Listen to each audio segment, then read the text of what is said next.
Game on, ladies and gentlemen! The losers bracket final. Off we go. Infernal Shrines, our first map. We're starting things up again with the 10 bans that we have globally in the tournament, of course.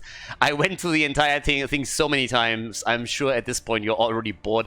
But it's Abatha, it's Johanna, Li Ming, Greymane, Ana, Deathwing, Zul, ETC, Rega, and another one I can't remember right now, but you know all of that. So we're going to go into our first game together with this. We have a best of 5 series. It is the lower bracket final. Team HasuObs against Team Nick.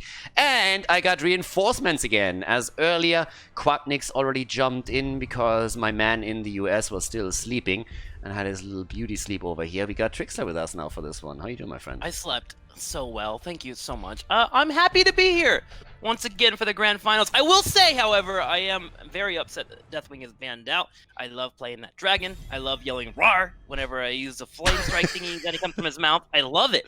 I love every moment of it. And now I'm denied that in the cast. So I'm a little upset, but overall I'm happy to be here. Thank you for inviting me. Yeah, you also jumped a little bit ahead. We're not in the grand final yet. That's the next one. Oh, yeah. We get 2 series today? Yeah, we get 2 series. I was so ready for grand final mode. Oh, I have to pull it back. I'll dial it back to 6. You don't have to dial anything back. You can go ham over here. But yeah, so, by the way, surprise, surprise. After Nick with his Carrigan, it was led through draft. He got 16 kills in one game. And then everybody was like, okay, we remember. There was a reason why we banned this shit against him. So let's ban the Carrigan out. On the other hand, of course, the same is happening with Medivh for HasuObs. I mean, he's crushing with that hero. He's literally cheating. So Hasu gets his hero banned. Quick clarification really quickly here. So when a character is it banned for the entire best of 5 or just for this match? Okay, so they have to be played to be banned out. Exactly. So we had a bit of an adjustment. So technically, if you so want, it's 10 heroes per map are banned because a hero that is played is not allowed to be played again. But it doesn't affect anything in terms of the bans. But it makes things a little bit more spicy, and having everything banned out is a little bit too much because we don't have enough heroes that allow for that. But that setup is actually pretty spicy in and of itself, so that's good. Yeah, Infernal Shrines.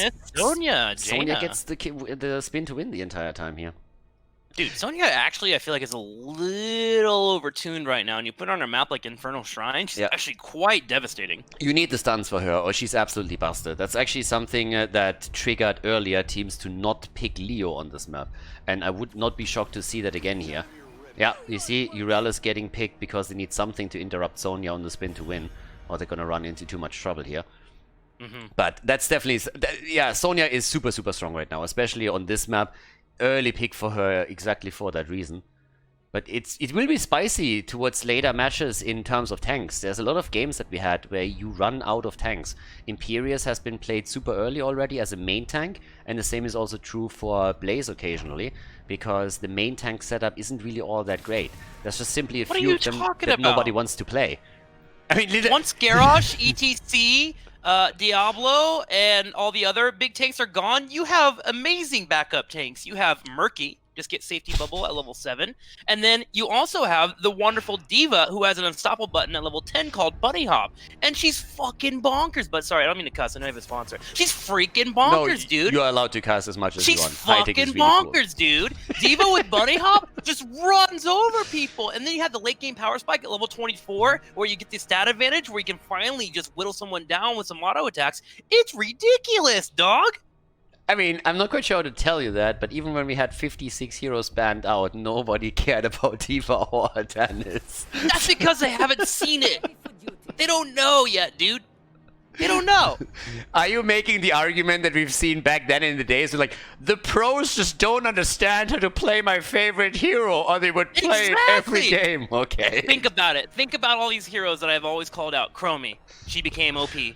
Ragnaros, she became OP. wait a second. I'm going to veto that. Deathwing's so OP that he gets banned before the tournament even starts. These are all characters that I lift up on a pedestal, and then everyone's like, wait a minute, he was right 4 years later. Okay? I'll stand by that. All day, every day. Okay. We're off to a good start. It's going to be a great series. Garrosh and Zarya. Ooh, Zarya. Oh, is it Hasu on Zarya? Please let it be Hasu on Zarya. I love the Zarya gameplay. I mean, he could switch over to Jaina as well, but they go for the speed the speed Garrosh setup with the speed bubble. Okay, we actually had that combo only once in the tournament so far, I think. Nubarak Anduin on the other side.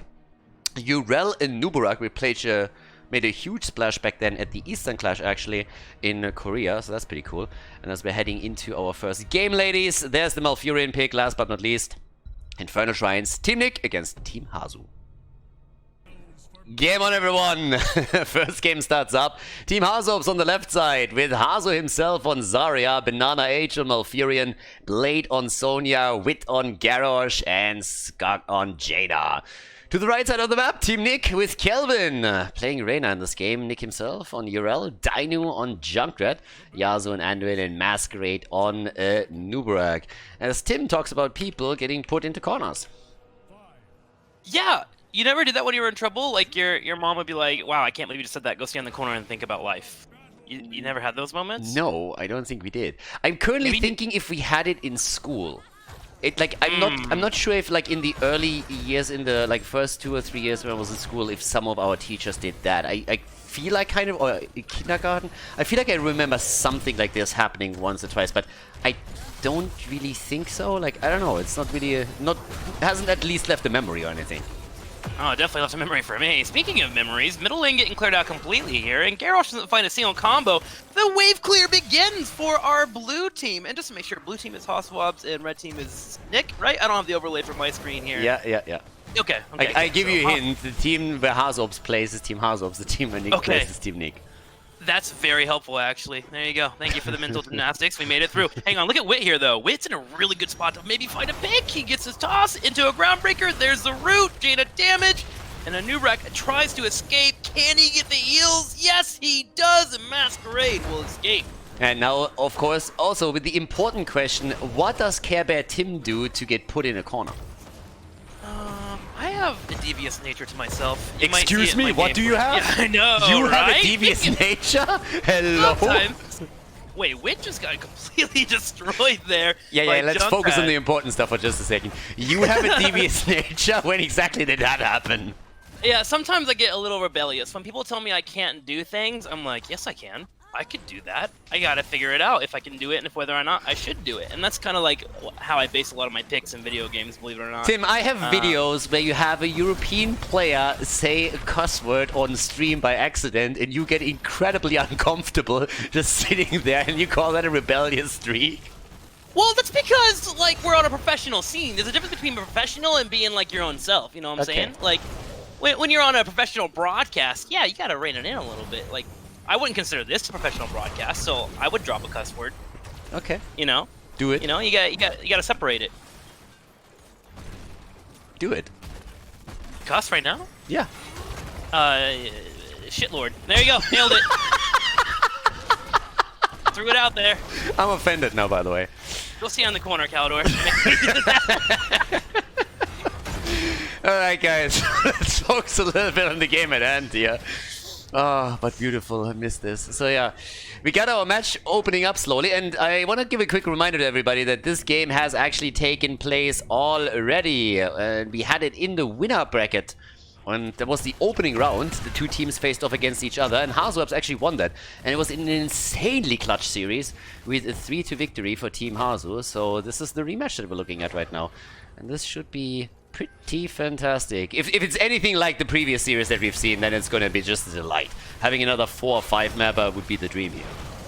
And I'm down with that. And so far, the two that we should be watching here is definitely the Garrosh and the Junkrat in the early game. So far, Wit has been doing his best here to set up a couple of kills, but Junkrat has been right behind him too with a couple of traps. Junkrat is the definition of annoying hero. He pokes you down, brings out some decent damage, but always has that moment where he can make a play for his team. Now, with the shrines popping up, our focus will transition over to Blade, who's playing that Sonya, who's going to attempt to clear out all these minions and get them the first Punisher of the game, which will, of course, be a Frozen Punisher. Yeah, Frozen Punisher and level 7 talents are ready as well. Immediately, the attack towards Wit as they're trying to make the play. He had to follow up with a Nubarak, but he gets flipped over, and Masquerade finds himself on the wrong side of the fight. Is trying to get out here, but lasered into the ground with Feel the Heat. As it turns out, cockroaches don't like that too much. Anduin might be in trouble. Oh, but there's that Junkrat save, and Anduin will be able to escape, but the results are in, and Team HasuObs is going to be able to find the first shrine of the game, and that will be the Frozen Punisher pushing in the middle. Now, this is actually I'm really curious in competitive play with the latest changes. Will they 4-man push with this, or are they going to try and break the rest of the map apart itself? It seems like they're going to push with 3, actually, so soak up all the experience, have Zarya there for defense, and just try to get a little bit of damage on the walls. Yeah, with the new changes and the resilience and the aggression with the tower aggro so changed, you see very, very different setup. Depends a lot on which kind of Punisher we're talking about, or which objective, depending on the map, of course. And also, did you get kills with the objective or not? But it slowed down everything pretty significantly. And that's pretty much visible to all of this. It's an interesting style now just in general. I talked with Quacknix about it a bit earlier in the game. And yeah, there's some adjustments definitely to be made. And it also allows for a little bit more late game setup. Also, Speed Garrosh is in. The bubble has just been cast. So literally the setup where you try to get the speed bubble from Zarya over to Garrosh allows him to run up to any kind of hero on the other side and flip him over into the team. So pretty powerful. And we've seen it a lot on Battlefield of Eternity, but now we get it on map number 1 in this tournament. Someone that we'll have to keep an eye on, too, is Nick here on the Urel, as he picks up that Divine Steed at level 7. Rotations on this map are so important, well, on any map, but mostly because you want to be able to get the advantage of a 5v4 over a Garrosh composition, especially with him having Sony on the side lane, and that Divine Steed will allow for Nick to rotate in, and we just witnessed that. He tried to move straight to the bottom lane and try to get a really quick pick, a quick fight. He was unable to grab it, but that will be a theme of this game. So make sure that you are keeping an eye on that Urel, as she is super speedy as well. And she also gets a little bit of help here as Dino starts to move in, but apparently the team called it out, so Blade rotated away before Junkrat could make a difference here. Camp at the bottom of the map has now easily been claimed because of that rotation, since they had a numeric advantage. The quest is also completed on level 1. There's the flip on the other hand. Anduin is in trouble. He needs some help.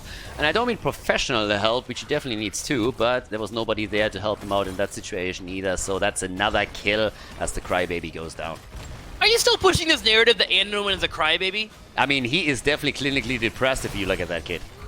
I mean, he's a human in a world with trolls, undeads, scary dragons. Of course he's gonna have some emotions where he occasionally cries. Have you not seen World of Warcraft? That place is terrifying. What do you mean? That place is fucking awesome.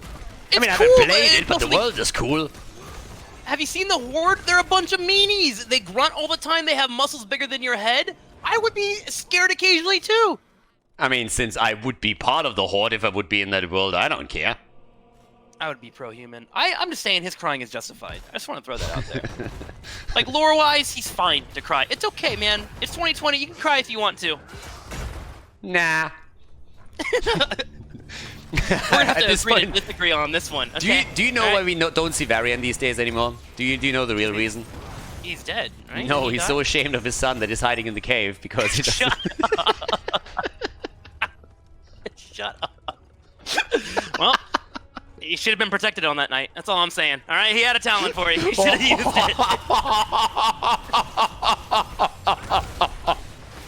it. Wow. Yeah, Varian needs to be careful where he sheaths his sword, right? Oh, Jesus. Another shrine here on the bottom.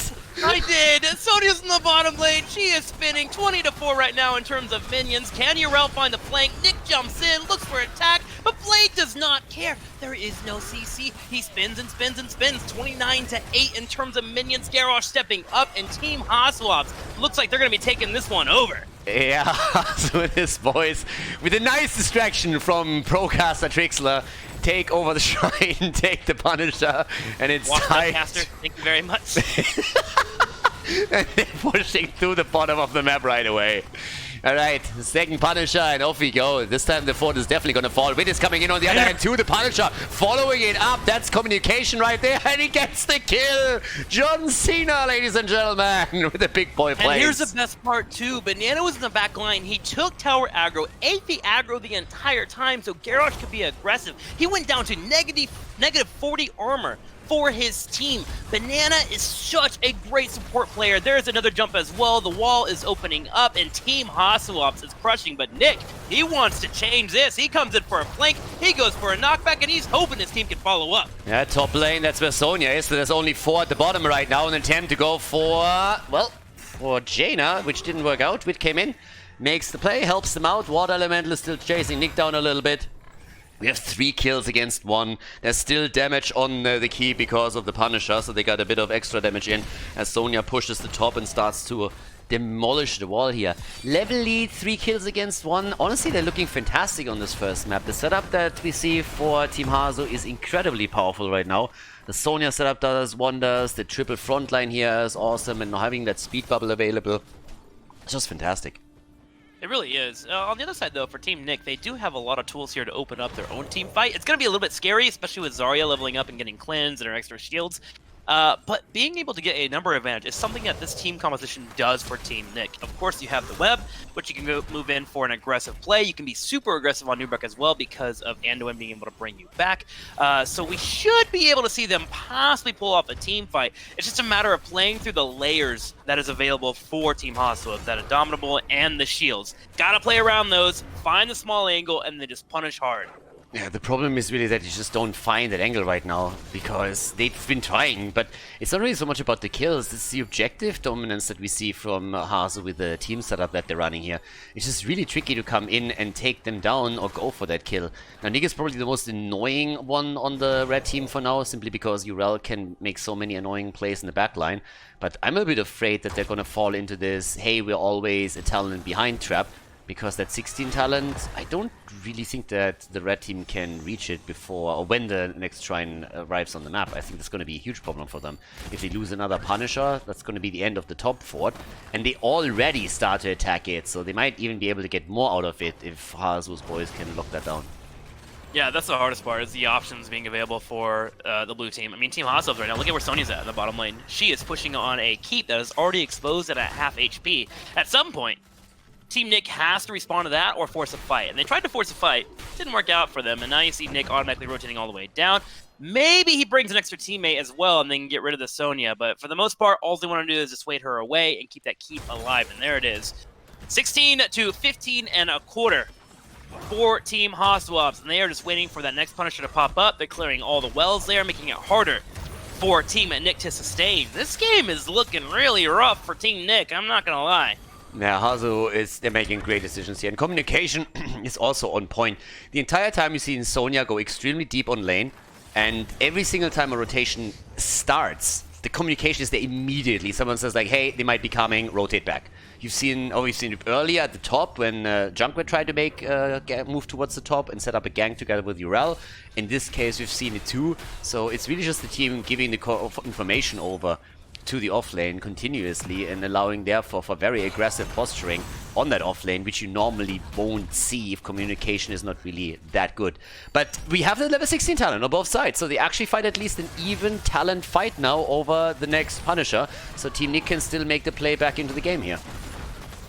Alright, it begins. A slight lead for Team Nick. Sonya goes in, hits the spear on Nick, does some decent damage. Nick looking to jump in, but can he find a target? He's going in for Zarya, has to wait out the shield. Can he wait it out? Yes, there it is! There's gonna be the big bomb as well, hitting on top of 3. Anduin also popping out his life bomb, but nothing major happening for Team HasuObs. Oh, but Malfurion gets thrown to the side. Garrosh will save him with Into the Fray. So much back and forth between these two.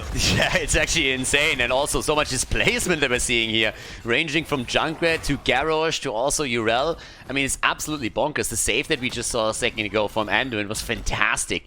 Making sure that Nubarak wouldn't die there either. Now they all just tap back at the fountain and re-engage into the fight as we have the attack towards the top. The stun set up against Sveti throws the Nubarak right back in and tries to make it up. Get over here, bam, and Noob is down. And that's a 4-1 kill lead for Team HasuObs and the advantage on the shrine once more. Man, it just really feels like the damage output and also the tanking input for Team Nick is as strong as their opponents. Like, a Nubarak kind of gets shredded really quickly, and he has to escape immediately. This time, Garrosh was there to receive him in his big, strong, buff, oily arms, throw a Nubarak back, and while Raynor was just using his little pepper gun to pew, pew, pew away, it just didn't equate to the amount of damage that was hitting a Nubarak, and that wound up being a kill while Nick had to escape. It's just a little bit too much. Yeah, Wit at this point is pushing in with the Punisher and the rest of the team towards the keep. I mean, that fort fell with only taking 8 percentage points off the hit point bar of the Punisher. As it jumps in again, they're looking for the follow-up. The speed barrier's there on Garrosh to try and allow him to make the play. They're poking from the distance already, as you can see, and the keep is starting to fall. But I'm not sure if they can get it here. Well, the Punisher's still there with another 10%. Keep is nearly down. They're definitely going to annihilate this one. If they can get another kill, it would be fantastic. Cocoon already in the back as they're going for Zarya. With the ult, flips them over, and they can easily move back. But it seems like Blade looks for even more kills. Oh, the Leap of Faith pulls in Nick at the last second. I like the idea and concept there from Dino and crew. They use the Nubarak web to lock down Zarya, who of course is providing the shields to allow so much sustain and survivability for the blue team. And then they put the tire right on top of the web to see if they could hit multiple members as they try to clean up that web. However, Team HasuObs did such a great job of changing priority of targets. They were clearing out the web to save their Zarya, and then realized the Junkrat tire was a pivotal moment for Team Nick, and they turn around and focus that down instead. So suddenly you lose a tire, you lose a lot of damage, especially in terms of area effect, and you wind up losing the team fight, and that's when Team HasuObs turned the entire fight. It just looks like synergy is so much stronger right now for HasuObs, and Team Nick and crew have got to turn this around somehow. Yeah, it's going to be super tricky for them, but I feel it's a little bit impressive also that we only have 5 kills so far. It feels with everything that has happened up to this point, we should have seen way more kills. But the teams are playing it incredibly smart and move out of situations super quickly when they see that they're on the receiving end of a battle. The problem is really that level 20 talent now. And I think for Team Nick, it's really the structures on the map. You have 3 forts eliminated, the bottom wall is open on the keep, half HP. And with 20 in their hands, Team HasuObs is very likely going to posture up around the bot lane to try and see if they can poke that keep down and take therefore the big lead on the bot lane. Yeah, this has definitely been a game of many battles that we've seen. And you're right, there aren't many kills, but in terms of the war, Team HasuObs is winning diligently on the war on micro decisions. They're just doing a great job of deciding at the right time to back away from a fight and also move in for the engage. And it's given them this huge macro lead. But, as you mentioned, the game could still be in the favor of Team Nick if they find that one team fight. 20 to 19.25, they're only 3/4 of a level behind. They can hit that 20 power spike, and again, as it is in Heroes of the Storm, if you can make the fight swing in your favor in the late game and then open up the map, you can always turn it into your favor. Team HasuObs steps up and wants to use this 20 advantage to take away every little thing, and that includes a camp to the top right. Yeah, that camp is something that they're definitely going to get, but we again have even talents once that the objective is up, and that makes it so super interesting right now. We just don't have these huge talent advantages that we saw previously. So at level 20 is already on the board at this point. 4 kills against 1, they got the keep at least. And the problem is, of course, that we have now still a fountain and also a keep fort wall at the bottom left. So Team HasuObs has actually a chance to pre-tap or simply tap in the middle of the fight and then re-engage into the shrines. So that's going to make it very, very difficult for Team Nick to win this one. And if they lose it, then that Punisher walks straight towards the core, which is another problem here too.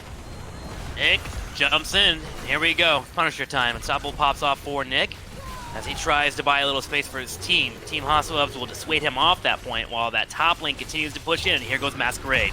Riptire is already in. They're trying to burn that down as quickly as they can. Garrosh at the front. Oh, the damage, the kill. Anduin is down and Reyna is dead as well.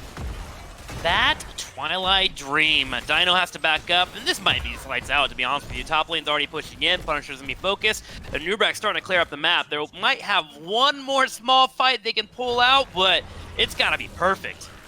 Yeah, and of course, they're gonna take those catapults down within a second or two, but that's now 2 keeps that are down. There's a bit of a counter push in the middle, but nobody's going to care about that. Even if the fort falls, who cares? They have the Punisher 18 minutes into the game. It's a mortar Punisher. There's 3 catapults already at the bot lane. If they escort those alone towards the core, that's going to do tons of damage. And with 5 against 3 on the map, this should be a foregone conclusion at this point. Maybe Junkrat can kill them all with his bombs. Nope. Unlucky. Blade and crew will push in. Oh my god, Blade even bringing in the B-steps. A hardcore maneuver for a high-level player. Will he be able to find some damage on Nick, too? There's a Punisher jump. Boom. There it is. Team HasuObs turns their attention towards the core. It begins to fall. 40, 30, 20, 10. Boom. That's it. GG for Team HasuObs.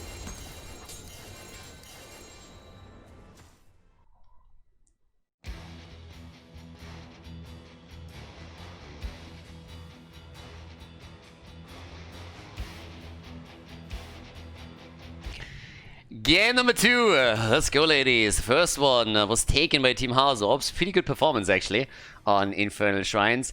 Now we have Battlefield of Eternity. Second map. A lot of brawls coming in here. Second map means also 20 heroes are not eligible for play anymore. So that's going to be awesome.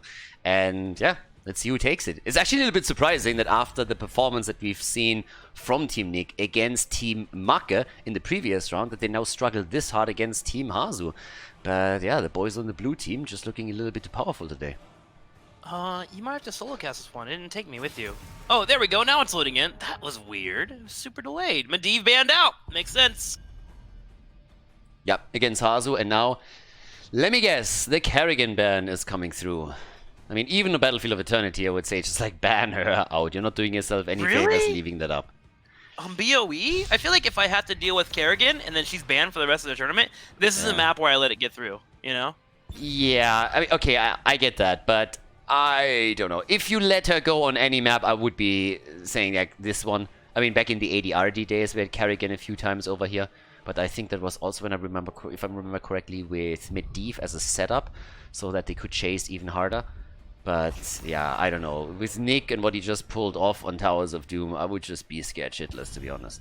So I wouldn't blame them if they ban Kerrigan even on this map, but you get a point. If you let her through, then maybe here. Either way, it's Tyrael banned. We have the Tacita ban again. There's still very few heroes available now that you can still pick in order to get some immortal value. Actually, Vala is still up too, so we have Vala up, we have Hanzo up, so there's at least a bit available. Few heroes that you could take. Let's see it. Yeah, it's gonna be a Vala ban. And again, it's Battlefield of Eternity. It's not like Kerrigan excels here too hard. She's normally really a pick on other maps. But at this point, I wouldn't I wouldn't put it past the Nick anymore to just say like, okay, you know what? Now I'm gonna play her here too, just because I can. I'm that good. I mean, to be honest, with Blaze being a first pick too, that is something that you have to worry about. Like Kerrigan Blaze has been a combo that's been in competitive play for a while. You give the ability for Kerrigan to get enabled. She can dive in aggressively. If things get a little too hairy, you drop the bunker, and that's her escape route, right? So it's still a thing, even on this map. So now Team HasuObs, with that Blaze pick coming in, has to think about her coming out as a choice. Yeah, Banana with this Lucio. We have Chromie for Hasu. I mean, so far so good. The Vala pick, the Vala ban in particular was important, but I still think that we're going to see Hanzo make an appearance here soon, TM, because he's one of the best heroes if you really want to lock down the Immortal now. You've actually seen a fair amount of Tyrande being played again on this map because of all the bans that, all of the traditional damage dealers that we have banned out here. Her Hunter's Mark becomes an option again. Give me some more Tyrande gameplay. I love watching her. I mean, you need some kind of setup tank, obviously. Like right now, it's not available here for the blue team, but we could see it for Team Nick, even though they just pulled out the white main. Tyrande just so fun on this battleground, and as you mentioned, the Hunter's Mark, you just destroy those Immortals so quickly. In terms of bans, what are you thinking about here for our players? Take out another tank, or you want to try and get them all played out here so they're banned out for the rest of the tournament? No, I mean, like, tanks banning out here is probably not really a bad thing, especially when you want to eliminate a few additional stuns. So in this case, Mirrodin, you have the Blaze follow-up with a stun from Dino that always is a bit annoying. But yeah, we've seen actually a fair amount of tank bans, but in this case also an offlaner. Even Alarak again. I mean, we've seen some Alarak games, to be fair, on Battlefield hasn't had the biggest success rate just yet. We've only seen him, I think, twice, and he lost both, but he's just always super scary in the hands of a good player. But to get rid of Rexa first. Okay. And we still need quite a bit, but with Hanzo already taken, who gets the damage in on the Immortal? We've seen a lot of Thrall here too, so Thrall also super powerful, of course, on the in the 1v1 lane. What about Greybane? He's banned, globally banned. Oh, is he? Yeah, he's one. Again, they banned like a lot of towards the end of the community bans when the polls came in. We had a ton of heroes that you see nearly in every single game. ETC, Rhaegar, Greymane, all of a sudden all eliminated. And those were just staples. Ever since that Bloodlust change came through, we had just Tyrael, Rhaegar, Greymane so often, and pretty much all of that has been eliminated. They only left Tyrael back open, and it changed the entire way that the teams are approaching the games right now. This breaks my brain on how I look at the game. I don't like your rules. Let's remove them. That's not I how wanted this Li works. Ming, but Li Ming is banned too. Yeah, she's banned as well. Exactly. Welcome to the world. And look at this. There's the Imperious main tank. We've seen it now multiple times, but Sylvanas is in, so that's good. Hanzo Sylvanas, that's actually a really nice setup here, with Whitemane together. And we need still a little bit of range damage for the blue team as we're heading into the last ban of Battlefield of Eternity. I haven't seen a single Cassia yet in this tournament, neither in the group stage nor in any of the main event games, so I would be surprised to see that. Wouldn't mind, but yeah, Orphea. Coffin Girl is in, and that brings us into Battlefield of Eternity, ladies and gentlemen. Game number 2, best of 5 series. The lead goes to HasuObs so far. Let's see if Team Nick can bring it back. They get a solid draft over here, but let's find out if they can put the point onto the scoreboard on Battlefield of Eternity. Game on! Team HasuObs in the lead with Hasu on Chromie in game number 2. They're gonna try and extend this. Wit plays Mal'Ganis for the blue team, Banana H, Lucio, Skok on Orphea, and Blade plays Thrall. On the right side of the map, Team Nick with Nick on Hanzo, Dino on Blaze, Kelvin on Sylvanas. Whitemane played by Yasu, and our main tank player Masquerade is playing Imperious in this second game of the best of 5 series. All right, let's watch it unfold here. BOE. If you're looking at the teams and you were to have to pick one to win, I think I would look over at Team Nick if we weren't considering who the teams were. I just love what they have. Yeah. Really good, clear when it comes to the Immortal. That gets better at level 7, obviously, whenever they're able to level up that W for Hanzo. And then, of course, you have the snowball mechanic with pulling off the Sylvanas. Decent damage here, turning off the forts as well, and just running it down your opponent's throat. Now, when it comes to poke, Team HasuObs definitely has that in spades between Chromie and Orphea, and all they have to do is get Mal'Ganis to get in there, get some vision, and then find a pick or two to hold their own. Yeah, I actually agree with you. I really like the setup that Nick's team has here. The bigger question is just simply execution, right? But the stuff they have in the arsenal, in the toolbox, is pretty cool. Having the Hanzo, Sylvanas setup, if they win Immortals, they will be able to do so much damage on the map here. Then again, with a good setup through Mal'Ganis, or even just simply with the Wolf Connect on Thrall, if you get Orphea and Chromie into play and sync it up, you can get very, very quick kills here. And there's the first one already. I mean, Imperious is down, and we are far from the later stages of the game when we have this setup completed for Team HasuObs, but they get the quick kill, and that is going to lead to a very quick camp at the bottom of the map. It really does show how strong Whitemane can be, though, because that Imperious was just instantly supposed to be deleted there, and he did live a couple seconds longer, which is actually a big statement, especially against an Orphea and a Chromia. With that, Whitemane is providing that constant healing as well as the Aegis, probably later on during level 10.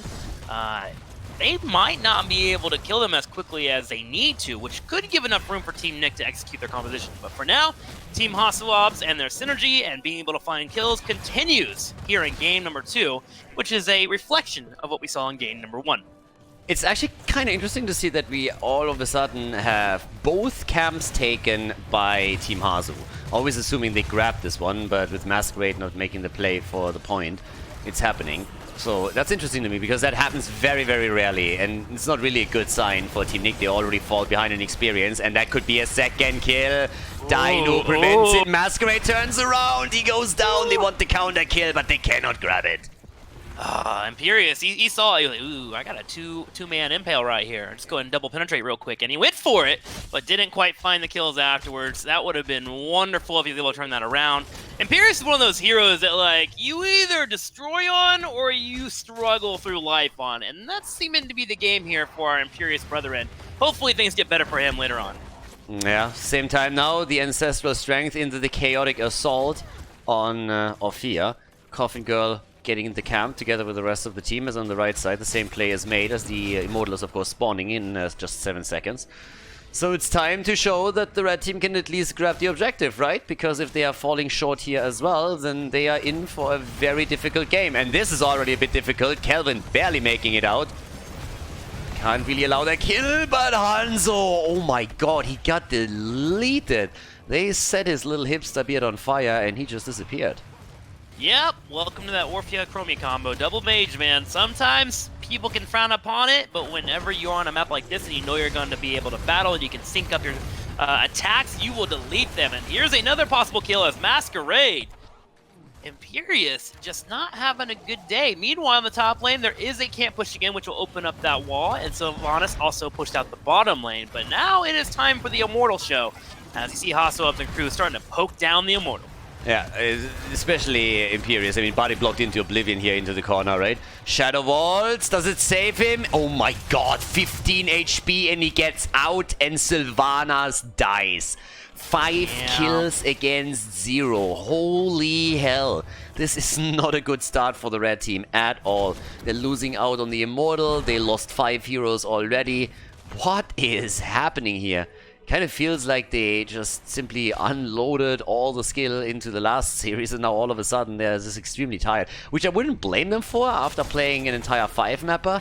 But that is just the burden of playing through the losers bracket, right? Yeah, that's a tournament, man. Gotta have that endurance. I think I agree with you, your statement of what is happening. Whenever you look at a composition, sometimes you have this thought process like, okay, this is how the game is going to go. And then it just doesn't go that way at all, and you are just left dumbfounded. And I feel like that's kind of what's happening here for Team Nick. Just take a breather. Calm down, you're going to take some damage here, you're going to get destroyed here on the top lane for a little bit, but do your best here to slow down the Immortal and make it to 10 as safely as possible and see if you can turn this around, because for now, Team HasuObs is on a hot streak, and I don't know if you want to contest that right now. Yeah, it's also going to become a little bit terrifying with Chromie now rocking her ult. I mean, obviously there's plays around it, but at the same time, if you hit a good moment, especially after you already had a stun setup previously that had to be taken care of, then that's tricky. Here we go already, and that's extra damage against Masquerade. He moves into it, but the double mage is working out quite well here. The coordination that's needed to make this happen and really capitalize on a setup like this is immense, but they have it, and they're using it as we speak. Gotta say, I do like how they defended that. They actually had Sylvanas in the front line, which is something that you would frown upon naturally, but with that temporal loop coming online, you're trying to give a target for Chromie to grab that can break out of that temporal loop. And we saw him. Oh, he's trying to bait this for some reason. Was that a bait? Did they see that trap get put down? I'm not so sure about that. That was too close for comfort. I mean, if that was a bait, then I can guarantee you they're not going to make that happen again, because that was way too close. That could have been another kill. And the camp is also taken. It looked like they were dancing on top of it, and then Whiteman was in a position to heal it up as quickly as possible. But yeah, I don't know. I'm going to assume that wasn't a bait, because if so, let's not ever do that again. I agree with you. That was a little rough. Yeah. I mean, top fort is still standing, so it could be worse, you know? We've seen some of the early Immortals, even with the new mechanics on the towers and forts, take fort with first objective. But right now, there's still the pressure at the bottom of the map. It's really that level 10 talent that's the biggest issue. Because with that level 10 talent, just is a question of how aggressive does Team HasuObs want to be. Do they, for example, commit to taking the opponent's shaman camp away? Is that something that they feel is possible for them to move into that choke point area and just say, like, yes, we have heroic abilities over you and we're going to take you down? Or do they just simply say, nope, we're going to use it for a little bit of a lead on the next Immortal and that's about it? So they could make both of those plays. And they already take their own. Right side is now taken as well, so I guess we're not looking at an invade. And they're very close on 10, but it should still give a slight lead over to HasuObs and his team for objective number 2. Couple set up for defense here, and Chromie's actually running the top lane to go ahead and soak up. 10 does connect for Team Nick. What level 10 are we picking up? Okay, it's going to be the Wailing Arrow here for our Sylvanas. Nothing too crazy looking in terms of heroics. Thrall still thinking about what he wants to grab. I don't mind either heroic here, to be honest. Just change the way that you would play Thrall. Yeah, I would expect Earthquake. There we have it. Arrow connects. Nicely done. Is that the moment they turn it? Orphea comes in. Ult gets popped on Whitemane's side. The bunker is also on the ground, so they prevent the worst here. But there's still a bit of attack happening towards Masquerade, and Imperius is just not having a good game. Kelvin is jumping back in, trying to see if he can maybe escape here, but he finds himself on the wrong side of this little battle. Tries to get back out. Topside, on the other hand, gets at least pushed by the camp, so that's something. Wave is attacked, and he is down. Immortal is losing some hit points, but someone really still needs to deal with this. Bot side, on the other hand, we see the exact same thing happen. So up at the top, Blade is the one trying to save the fort. Down to the bottom of the map, it's Dino. But the halftime show has already been taken. And it's 7 kills against 0. Team Nick does not have a single kill yet. They do not. And I don't think they're going to win this Immortal race. Nick is already in position here for the scatter arrows to get a couple of procs off, but the lead is a little bit too much as Team HasuObs will clean up the red Immortal, and that will be pushing in the bottom lane after this. Oh boy! Looking rough. Team HasuObs is a well-oiled machine. In fact, I look at that team fight in the last one, and I thought it was actually pretty well executed, except for the temporal loop follow-up afterwards, but they kind of used all their tools on that first initial engage. You had the bunker come out, you had the immediate cleanse from White Mane, the Age is being used too, and then HasuObs was like, okay, well, everything's down, here's a temporal loop, and then just blew up the Imperius. Once again, who's been having a really rough match so far. I think if we just look at this, like, right now, Team HasuObs just seems to be outskilling right now. They are just really on point with the coordination, and I don't know if they've been playing together for long, if they are consistent teammates through these in-houses or whether it's in a lot of tournaments, but it looks great for them. I mean, this is just like drafted teams, but the teams scrim together, so they had roughly a two-week period where they scrimmed with each other. So they have that synergy, and of course a lot of them also played in in-house matches when they got randomly mixed together. But yeah, Arrow Cam is obviously following that little approach here, but that's a miss. Was a nice YOLO attempt. Again, you throw it out because you know that the next Immortal is still quite a long time away. If it connects, and it can make a follow-up play happen in an ideal world. But if you don't hit it, it's a high risk, high reward. But you know you're going to have it back up for the next objective, so it's not really a problem or a loss in that sense. Well, 13 about to connect here for our blue team. And it's defense, defense, defense, which I feel like is something that we keep saying here for Team Nick. Now, there is always a hopeful of an overstep, and Wit is actually coming in for a flank. Is there any way for them to stop that? There's going to be an impale. Wit is locked out, and the armor reduction is going to be enough. Yasu comes in for the heals. Blade trying to retreat. There's the oil. Blade is slowed down. He turns around with an earthquake. Temporal loop to pop. It goes on White Mane. It connects, but the Aegis will be the answer back. Ult is already being used, 4 versus 4 still, but at least a kill now. Finally on the board for Team Nick. They get the kill against Mal'Ganis, but he should be back. He will be back for the next objective for sure. Topside fort has taken damage. Bottom fort, of course, destroyed earlier, but that might just be, maybe, the step back into the game, because they picked up quite some experience with it, and that means that it's level 13 versus level 13 as we're heading into the objective. The arrow again, another one. One North American arrow after another as we are looking at those, and this time the cooldown won't be back, and they have no heroic left. He bought that arrow from Germany, actually, so it's not really a North American arrow. Okay, I just want to defend my North American brethren real quick. No, it's like a question of where it's flying to, you know, because it doesn't connect with anything. He shoots it from California and it lands in the Pacific Ocean. I see. There's going to be a kill. Boom! As they find another pick, suddenly Mal'Ganis is like, hey, Imperius, bro, you been feeding? I think I can outdo ya. And now it's 2 deaths for Mal'Ganis. Hold my beer, bro. Hold it. Two deaths already. He came, he saw, and he died again. My Merc impression is not the best. You can do that probably better than me. What the fuck was that? You go for it. Come on. Give me your Merc impression. That was a drowning Murgle. That was a drowning one. That's, you see how I added the water? If anybody just tuned in, they think we have a stroke. Are these casters okay? I don't know what they're doing. Are they okay? Which language is that? I thought this was an English stream. Poke continues to come in as now for the first time, Team Nick is in a solid position in the Immortal phase, and they're on even talents. They have a top lane pushing in. Patience is key for them at the moment. Yeah, and well, with that, we have also the top fort about to fall. Blade might actually... No, for a second I really thought he might be able to save it, but the fort is down, so it's all about the Immortal fight. Oh, Banana Age! And he's dead! Lucio, the end of the lulz right there. He's down, and the rest of the team is already on the retreat. Wit gets locked down again. Can they get the kill? Mal'Ganis! And he's dead. That's going to be multiple kills there. Now, Team Nick, I know you want to win right now, and I'm proud of you for hitting your abilities, but you leave my favorite player alone, okay? I love Banana, and I do not want to see him shanked in the middle of a team fight. Lucio is not the main target. Regardless, Team Red is going to be able to get a couple of kills, get the third Immortal of the game, but it's going to be their first one here as they get ready for a massive push, and this is where Sylvanas makes it all about her. I mean, if anybody gets shanked, then it is going to be Lucio, because he is the one that is the most likely to be involved in any kind of drug deal, so makes sense to me. What? If that guy isn't on speed or LSD or any kind of shit, then I don't know who is. Have you seen him zip around here? Look at that thing. The shit you say, dude. Okay, well, that's gonna be a 4 down here in the bottom left.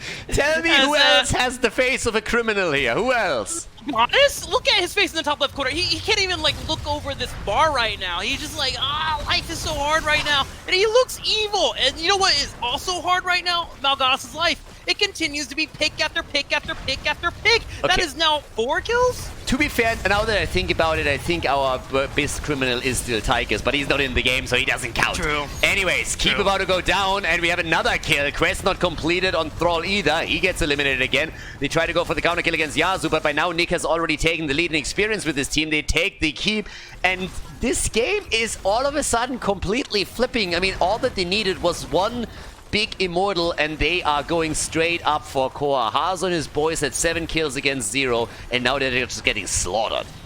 Yeah, they're getting completely destroyed here. Now, they are low on HP, and the core is helping out in the defense. Will it be enough? Actually, a big sleep on Kelvin on the back left, and then he gets rooted, but it's not enough. The damage is too high, and Team Nick, after a devastating early game, turns it up in the mid game and will tie up the series 1-1.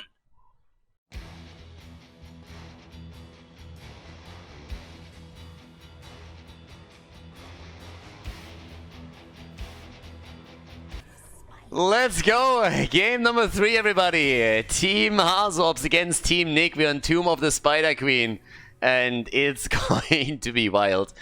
Yeah, Nick and his boys, they got pretty much their asses kicked when we're heading into the last one. And actually, look at these fuckers. They actually changed sides. Sneaky, sneaky. Making it difficult for the caster here to adjust to all of that. That is exactly what I expect from these boys. But yeah, so Nick and his boys, they got their asses kicked a little bit on the last map, but then they just simply turned it around within a second. So it was pretty impressive what they could pull off there. And Tim, that means that we're going to get at least 4 games out of this series. Yeah, and what it shows me here is that at least Team Nick still has the they have fuel in the tank, right? Like, I was a little bit worried after game 1 where they got crushed, and then game 2 was looking like it might be a bit of a reflection of that. Things were just going so well. Team HasuObs just looked a little bit too strong, but they showed that off of one mistake from Team HasuObs, they can run with it and make it work in their favor, which makes me excited, especially in a best-of-5 series. You always want to know that both teams can be even-footed if things work out for them, and we now have that confirmed, which means game number 3 should be pretty darn lit, as the kids would say. Nick's Kerrigan is, of course, immediately banned out. So is Leo. Medivh, I don't really think is going to be played at any point in this series. Tacita also banned once more. That also makes a whole lot of sense here on the clutch map. Which leads us to a Rexa first pick, actually. Blade locking that in. Easy peasy for the team. Okay. Rexar is bonkers, I feel like, in the last few patches. And it's always great to have him on a smaller map as well.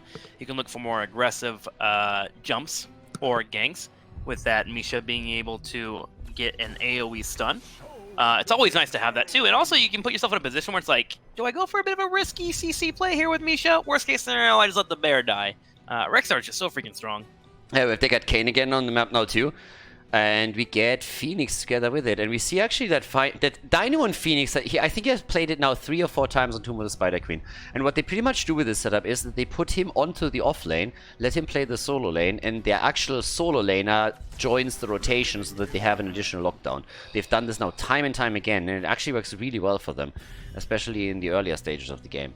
But at the same time, we get the Mephisto play. We actually have seen a pretty big lack of Mephisto. I thought we would see him more often with yeah, market playing him, and some other players have also poked him out in the in-house league, for example. So Mephisto is in and changes things up a little bit for map number 3, where we of course have 30 heroes banned by now. Just to remind everybody again, 30 heroes as we entered the draft were already banned for this one.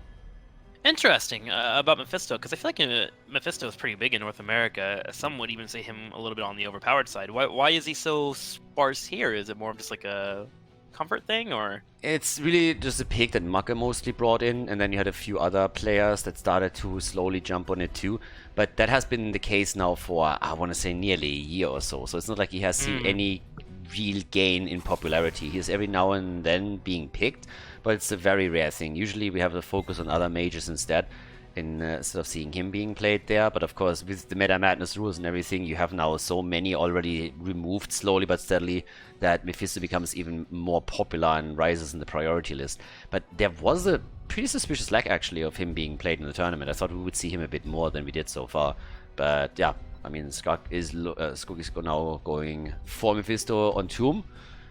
Could actually deliver a lot of damage in, but talking about mages, Nick again with Kelthas and Kelvin with Alarak now. Ooh, little Alarak there. Yeah. We'd love to see him pulled out. He's also very, very helpful. We know I was talking about how he can be a little bit aggressive with Rexar, with your Misha stuns, etc. Alarak punishes over-the-top aggression with him being able to counter-strike combo, and suddenly now you have to play a little bit more timid around where you want to be when Alarak is on the map and where exactly he is positioned. I like that Alarak pick a lot. And also, if you wanted to be a little bit of fancy pants, you can go full Sith Lord and go Lightning build and get some free pokes there on top of that Misha. And keep in mind what I told you, they're going to have Phoenix at the bot lane, so Alarak is going to join the 4-man, which means you have Alarak, Kelthas, and Deckard Cain in the 4-man for lockdown, plus the tank that they're now going to draft. So this is actually a really, really crazy setup for the 4-man rotation. And in addition to that, we have Banana Age on Tyrande. There's your Tyrande, by the way. Banana Age on Tyrande. And we have HasuObs on Gul'dan. So there's the wave clear. And we get Dibbles together with that to round the draft out. So pretty sexy lineup here on both sides, actually. Tomb of the Spider Queen, spicing things up slowly but steadily as we're entering the 3rd game of the best of 5 series here in the losers bracket final. And well, guys, let's go for it. Without further ado, Tomb of the Spider Queen. Game on, everybody! Boom! There it is. Game number 3. Team Nick against Team HasuObs. Sneaky as they are, they actually switched sides for this one, making sure that the casters are paying attention to what's going on here. I can appreciate that at least. But as we're heading in, let's check out who takes the lead in the series once again. On the left side, we have Nick on Phoenix, not Dino. That's actually going to be interesting because I expected Dino to play the hero again on the off lane, but now with the hero swap, it might be a little bit different. Yasuo on Deckard Cain, Kelvin on Kelthas, Dino on Alarak, and Masquerade on Diablo. With the right side of the map, rocking Banana Age on Tyrande, Blade on Rexar, HasuObs on Gul'dan, Wit on Tyrael, and Skog on Mephisto. It's party time! And let's see who takes the lead in the series, as things are starting to get really spicy over here. Alright, for Team Nick, we're going to be keeping an eye on Misha and Tyrande Whisper Windu. It's going to be a stun into a Lunar Flare if possible, but Deckard Cain actually just stopped that entire combo by slowing down Tyrande. She couldn't get in range for the Lunar Flare, and they were unable to find a kill. Nice play there by Yasuo, actually. Yeah, I'm a little bit sad actually that it's Alarak now on the bottom of the map. I was fully hoping for Dino to just simply play that solo lane Phoenix again and see Alarak join the combo here. Obviously then they rely mainly on Kelvin for the wave clear, but they could have so much kill potential if they switched this up the other way around. But they made a decision to have Alarak at the bot side against the Misha Rexar combo. So that actually helps him also, of course, a little bit, depending on the level 4 talent that he goes for. But as it turns out, we'll have Nick joining them on Phoenix. So he's going for the auto attack. Good lockdowns again from Deckard Cain. And especially with Masquerade on Diablo, we could see some pretty sexy wall stuns. And it's already starting up. But Tyrande reacts to trying to help the teammates out here and make sure that nobody dies. Talking about dying. Wit actually falling very, very low here. Lightning build picked up for Alarak, by the way, looking to find those stacks as needed. Has one currently at the moment, wanting to land, of course, that on a 15 heroes. Masquerade taking a bit of a beating, but that's the Diablo life, right? Like, you want to be able to stack up as many of those wonderful stacks as you can, trying to get to 100 full stack there, and then be able to survive the onslaught that comes later on. So, should be a bit of a slower game here for Team Nick. Meanwhile, as I say, a slower game, they're being aggressive in the bottom lane, working on those giant camps. Yeah, and they also got the kill against Rexa, so while Diablo was able to survive in the middle as we showed it, we had at the bottom a successful gank with 2 against Rexa, so him down relieves them of a few gems. There's not going to be too many, I mean he lost like 9 or 10 or something, but still, Lightning build continues with a negatively charged on level 4 now. And, well, off we go. Camp is currently being claimed, so they can use that to also safely secure the rest of the gems that they're currently holding, sitting at 23. Dino's still trying to get some stacks together, has the first 2 secured. And in the meantime, up at the top we see that rotation, but really no camp claimed by Team HasuObs, so they're actually letting this go for now. Whereas Nick is about to lock in the Bruiser camp on the left side of the map. I have a question. What is that blue talent level 1 on Kel'Thas? It doesn't seem to be red, and it's something that I'm not familiar with. I feel like I never see players pick up this talent. Is this competitive team memeing? I hate you so much right now. I'm confused. It doesn't rhyme with Mungvection, which is normally something that you see in most games. Just confused, you know? Yeah, we're not in quick match, so that talent doesn't exist here. I see. They just couldn't pick it. Got it. Okay, if there's actually anybody... Okay, I have to put this out right now. If there's anybody watching, never ever pick Convection in a real game. You want to meet him in quick match, go for it by all means. You want to brawl, go for it. It's fun. But if you play an actual game and you want to win it, Mana Addict is the only talent on level 1 that is worth picking. So it's all about the sustain, all about the shield. Blade is down, by the way, and Banana H might fall too. This is a bit of a deja vu moment over here. This reminds me of game number 2, where we had an insane amount of kills coming through for Team HasuObs. It's just the reverse this time. It's Team Nick picking up a kill after a kill. Why does Nick not play more Phoenix? Have you seen his stutter step and movement, dude? I mean, he is walking over the opposing team. Nick can literally, I feel, play anything he wants. And except for D.Va, apparently. When a co-caster asked nicely for it. So, Tim has actually tried to make a deal to the players that he subs in for someone and plays a game of D.Va, but the players have quickly decided that they don't want to lose a map for free, so they shut that down. It's unfortunate, really. First turn-in here for Team Nick, and this is a big window for them to get quite the experience lead. Decker Kane setting up some nice triangles and a couple of circles, and here comes the Spiders to follow up in the middle lane as they clean up the entire night camp. Yep, Spider time is in, so they could go through the middle. At the bottom, Nick is already attempting to push it out with Phoenix, toppling its pressure too. They have a lot of momentum going for themselves here, so this could actually be really powerful if they play their cards right. Yep, top side. Kelth is completely alone here. There's actually nothing that is even threatening him in the slightest. They're instead trying to defend the middle first. Finally, a rotation as Khaldor is moving up top side. But they're breaking through pretty much every single wall, to be honest. So I'm not quite so sure. That's actually a lot lost here for Team HasuObs. They might lose a few more fountains, and that will severely limit the sustain that they have. Even at the bottom of the map, we see something similar. Nick is just stutter stepping to victory with Dino coming in and trying to set the gang up. Blade is surviving, so that's good for him. But he still might be able to get some additional damage onto the fort. After now also take down Misha and the fountain. Yeah, they might be able to get more here. As Masquerade comes down, it's a 5-man rotation straight for this fort. It's going to get picked off. This is a massive win for the early game. Typically what you're looking for is maybe some walls, and if you're lucky, a couple of wells. Oh my god. Oh my god, Blade. Yeah. Rexar is down. Misha tried to escape. She was down to leave her husband, but she falls victim too. Yeah, That's a lot of gems. There's 9 gems that they just lost, yeah. And those count. At this point, 9 gems actually means a lot. But they still get the turn in top side at least, so Red Web Weavers are going to come down. Thankfully, the death timers are also fairly low at this point, so it's not going to be a massive issue or anything. He will be back to push with the team. The problem is more so the level 10 that exists now for Team Nick. That's an entire level lead with heroic abilities.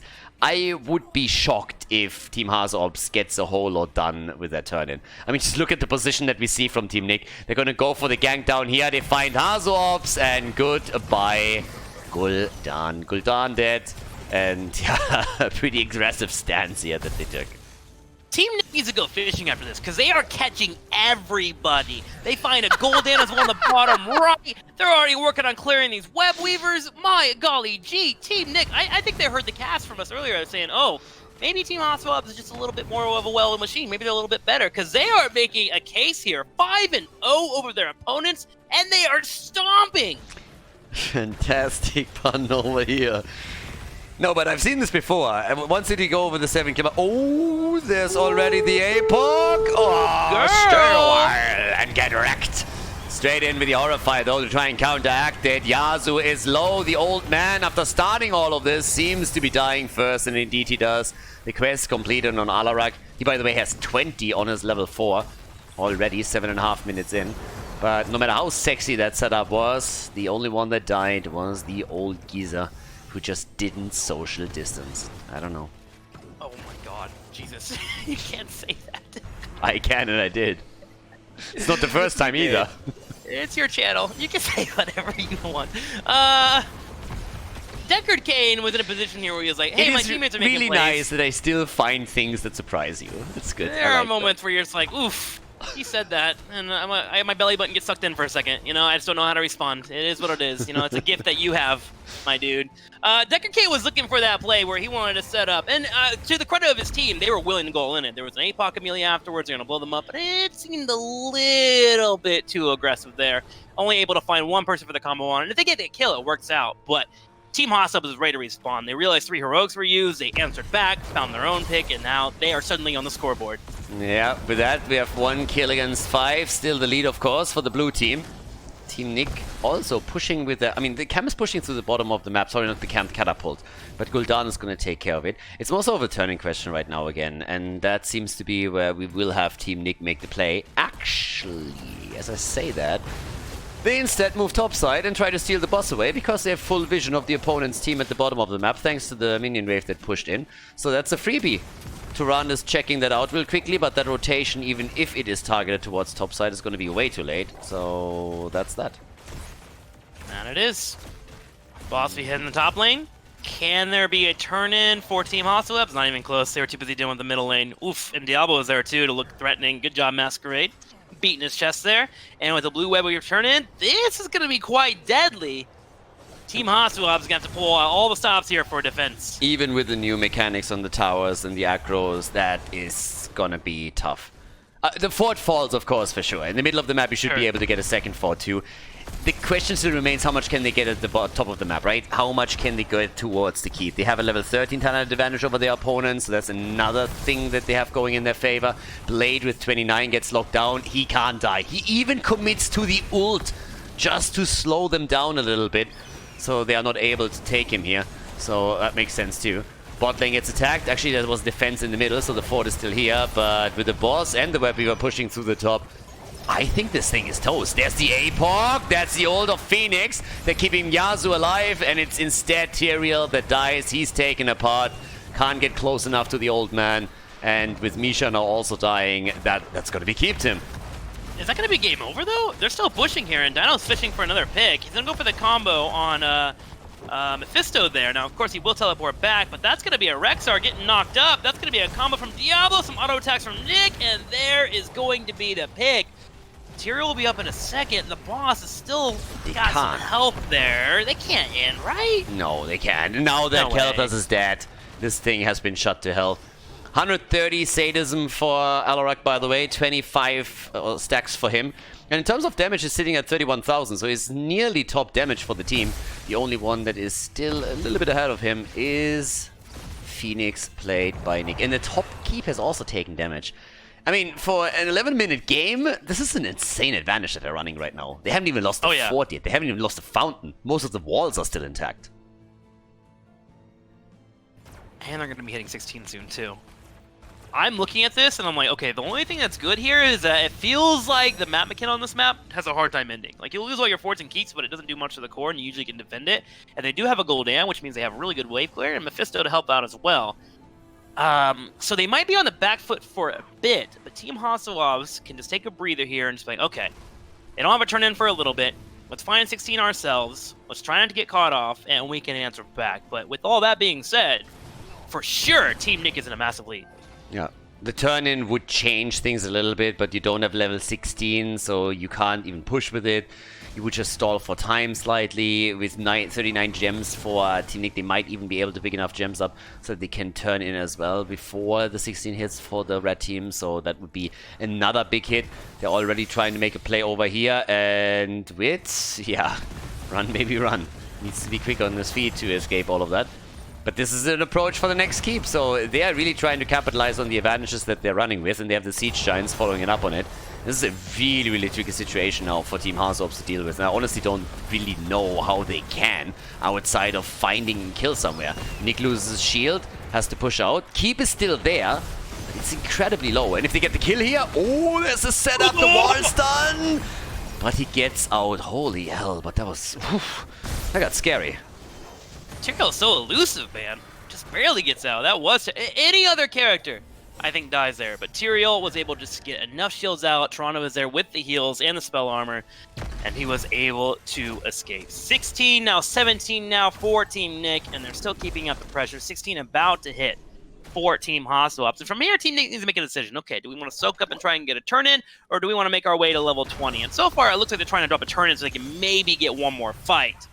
Wit gets a little bit of aggression on the side, and here's Decker to help out. A little bit late to try and turn that in, I feel. Masquerade gets a 20. They have 56, actually. I really thought that Hasu was trying to interrupt that. They were nearly on 16, but now 4 more gems are missing. Who's holding those? There's actually 2 heroes that have to turn in for it. Masquerade was the one who just picked up the rest. So Kelvin might be the one to get it first. Yeah, I was trying to go for the old ruins in case the Tyrael jumps in. If he makes the jump, he's down. But there it is. Web Weavers are going to be descending. The camp is about to be taken too now that they started the aggro, so they will be able to claim that. On the right side of the map, we see the same play being made. Banana is going to time that as well. So, moment of truth a little bit, right? 7 kills against 2, 16 versus 16. If you don't win the fight here and stop that attack in its tracks, then you are pretty much out. They need to win the fight, they need to make sure they don't lose too much, and then they need to turn in after that and attempt to gain some momentum themselves. Yep, HasuObs needs to go full Braveheart here. They can't take our freedom, whatever the speech is, and just hold this entire push. Here we go. They set up in the middle lane. It's a big freaking wave, especially with the Bruiser camp. Alex pushing on the bottom lane. That means Team Nick can rotate there as they need to and work on that keep. And Gul'dan will be in a position to go ahead and shell away. It is going to be a difficult task. HasuObs and crew sets up. Misha to lead the charge. Can they defend this? The keep is 100% gone. The question is simply, can they go for game? There's the setup. The APOC gets stopped. Only one connect on Tyrael. He gets sucked straight in, pushed into the wall, but he's still alive. And the keep about to fall here. They're trying to lock it down. It's actually still in play, but just another shot is going to eliminate it. Up towards the top, the Web Weavers have already reached the core with 2 catapults. The shields are falling. They're completely falling apart here. Nick's team is just pushing this way too hard. The keeps are all falling. The quest might be completed on Gul'dan, but it doesn't really matter anymore. The core is already losing HP, and they're still going for the win, Tim. Going for it. 79%. Everyone for Team HasuObs did stay alive. There's going to be another combo on Tyrael. He gets silenced. In goes a fight. Sanctification will be popped up. Here's Masquerade in the back line. He's low on health, but he is surviving for the moment. Core continues to fall. Down to 20, down to 10. Team Nick says, let's kill it off, and that's going to be a victory for them, and they go up 2-1.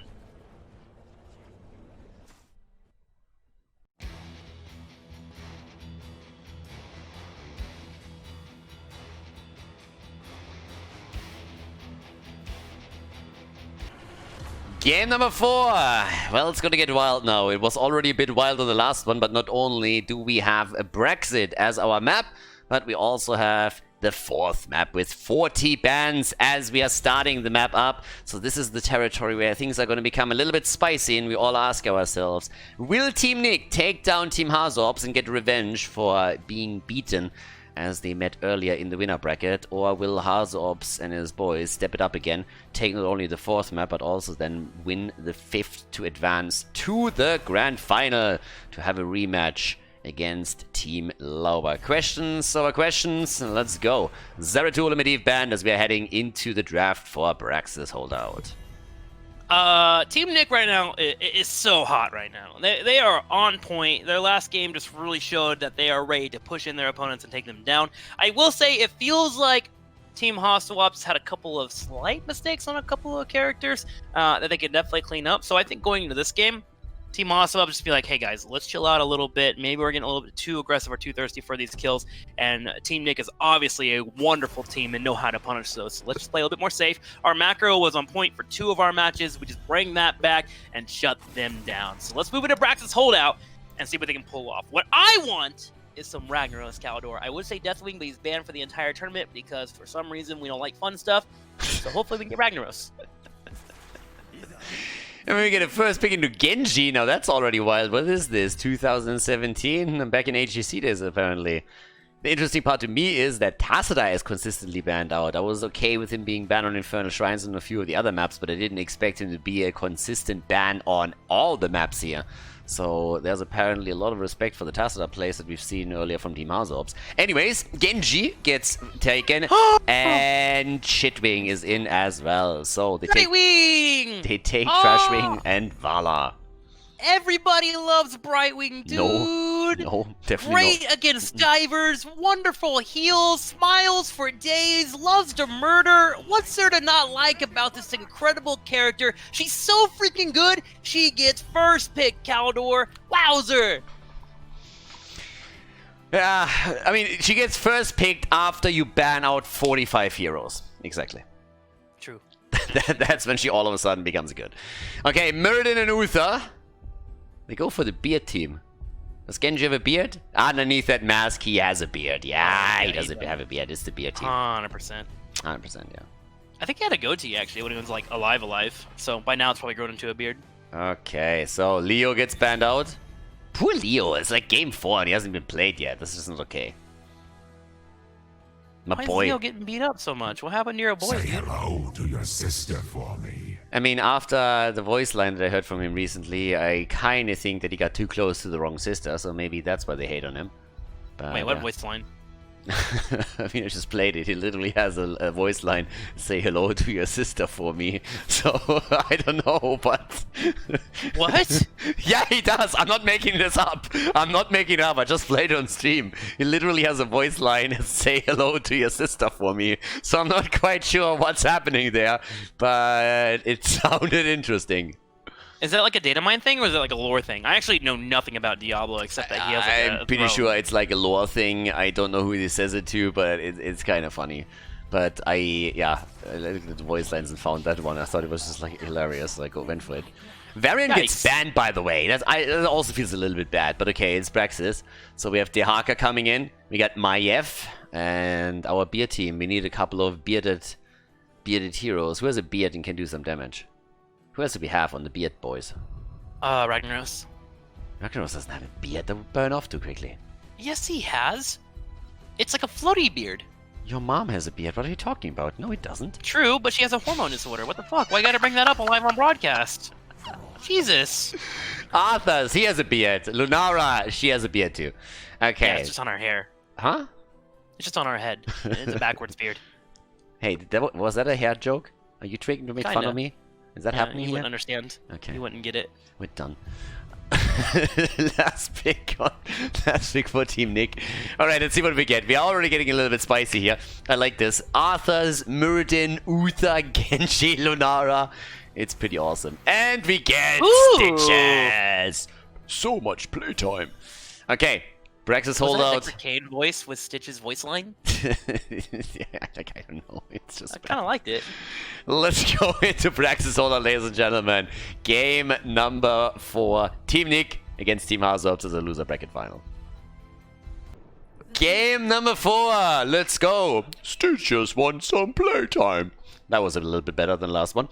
But yeah, our boy gets actually a little bit of playtime. Team Nick with Masquerade on Stitches right now. So he's going straight in for the hooks with Kelvin on Maiev. Arrow build for Dinos. A little bit of boss and mercenary shenanigans coming in from the blue team. Yasu on Brightwing and Nick on Dehaka.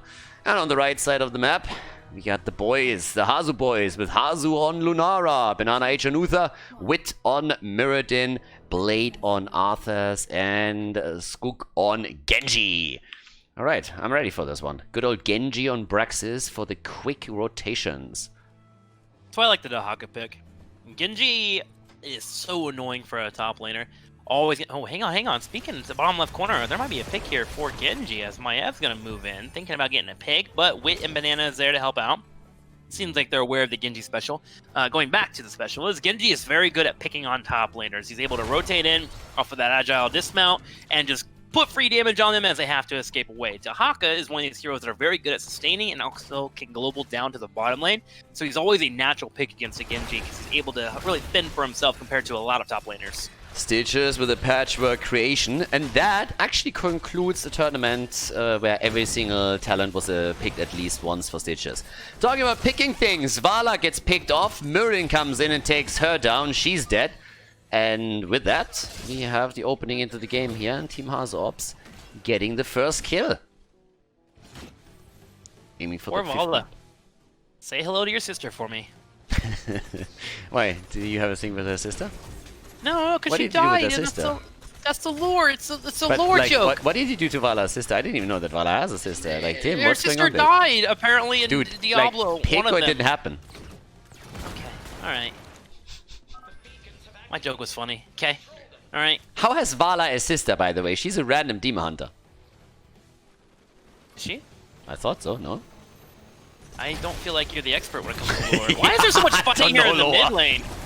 Why? There's so much fighting here. Are they just trying to catch the Genji? This is so interesting. Normally in Practice Holdout, you're pushing out the lane, opening it up, and attempting to control your beacon phases. Top lane is usually the main focus of contention. It's been the middle of the map here, as they keep trying to find a pick on Genji. I mean, the only lore that I really know at this point is that Lunara is Heroes of the Storm's Bambi. So she's dying. We have Uther, who has a big beard. Yeah. And is like all of a sudden reading a book the entire time. And I don't know, I had some lore. I knew a little bit of lore. Like, we were going to talk a lot about lore later when there's some characters that I know lore about. Okay? Okay. Yeah. I'm down. I would love to hear your lore. Yeah. I feel like it'd be very correct. Yeah, because correct. That's the best word to describe me. Got me figured Dude. out. What can I say? Team Nick has been all over this map, just moving constantly. Suddenly Dahaka's in the bottom lane now. They're just trying to stop Genji from being effective, but it's really resulting in Team HasuObs getting a total of 26% on the beacon phase. Wit buys a little bit of space, misses the Storm Bolt, but at least they're able to back up. Banana will go ahead and top him off. I think I like these rotations. With double global, you can afford to be a bit more chaotic with your movement on the map. It's just not quite getting the results they're looking for, which is they were trying to be able to get the advantage on the beacon phase. Yeah, I feel that they looked at the draft and they said, like, hey, that's chaotic enough. But the rotation, talking about chaotic, is now moving to the top again. Wit jumping in, trying for the Stormbolt here, and Lulnara is down. There's the kill against Vala, and zip, zip. We see one quick Swift Strike after another. Skok is trying to move in for another one. But there's a hook against Uther. Alright, Stitches. The plush playtime is over. Wit is moving in. And Muradin doing his thing over here. But they didn't really get the control. So they got the kill, but it was a trade, 1-for-1. It's actually a bit of a brawly setup. You are completely right. For Braxis, I mean, this is way more brawly than what we're usually seeing. It's really weird. But I do feel like Team Nick at level 7 gets a little bit crazy. You get the phase shift extra heal available and the shield coming in from Brightwing. You also get Feeding Frenzy from Dahaka, which means this global strategy should start to pay off for them as they'll be able to jump around and out-shield their opponents and, of course, be able to get the drags and CC needed if Stitches can find a hook. So things should get better for them. It seems like the entire early game was just to be so chaotic that there was no foundation for Team HasuObs, so they could use their globals to their advantage when that 7 connects. Speaking of in the top left corner, Brightwing looks like she might be in trouble here. It's going to be a Maiev tether, pulls in Genji. Genji trying to jump away, the hook does not connect. Skog is so low, Dino trying to get the auto Stormbolt, it connects, and Dino gets nothing. The murky sounds already coming through here. That's what it feels like when you get hit with a Stormbolt. Just instant pain. If that's the sound that you make when you're in pain, then that would be, I don't know, that sounds very interesting. Anyways. At least you have a major indicator that you need to take me to the hospital. If you hear that noise, you know shit's going down. Alright, I'll remember it. I hope I'll never hear it again. 7 versus 7. Yeah, there's already the conclusion of the arrow build with the repeating arrow, and they're trying to use it against Blade with a quick tether back. The taunt connecting, and damn, he gets out. That was a pretty solid setup that they had, but now they're pushing also with the mercenary camp. So far, so good. Meridian already moving through the middle. 44% against 62, so actually pretty close here for them by now. Yeah. With a bit of a fight in the middle, of course, because these guys have been brawling the entire game. It's 1 kill against 2. We're just trying for another storm, but I would assume Nick misses the Tong, actually. And top side, that's where Stitches is having some playtime against Banana Age at this point. Percentage is 44 to 62. I am just so surprised at how even this is. This should start to flood out later on. Vol's coming to the top lane here. Masquerade still looking for that hook.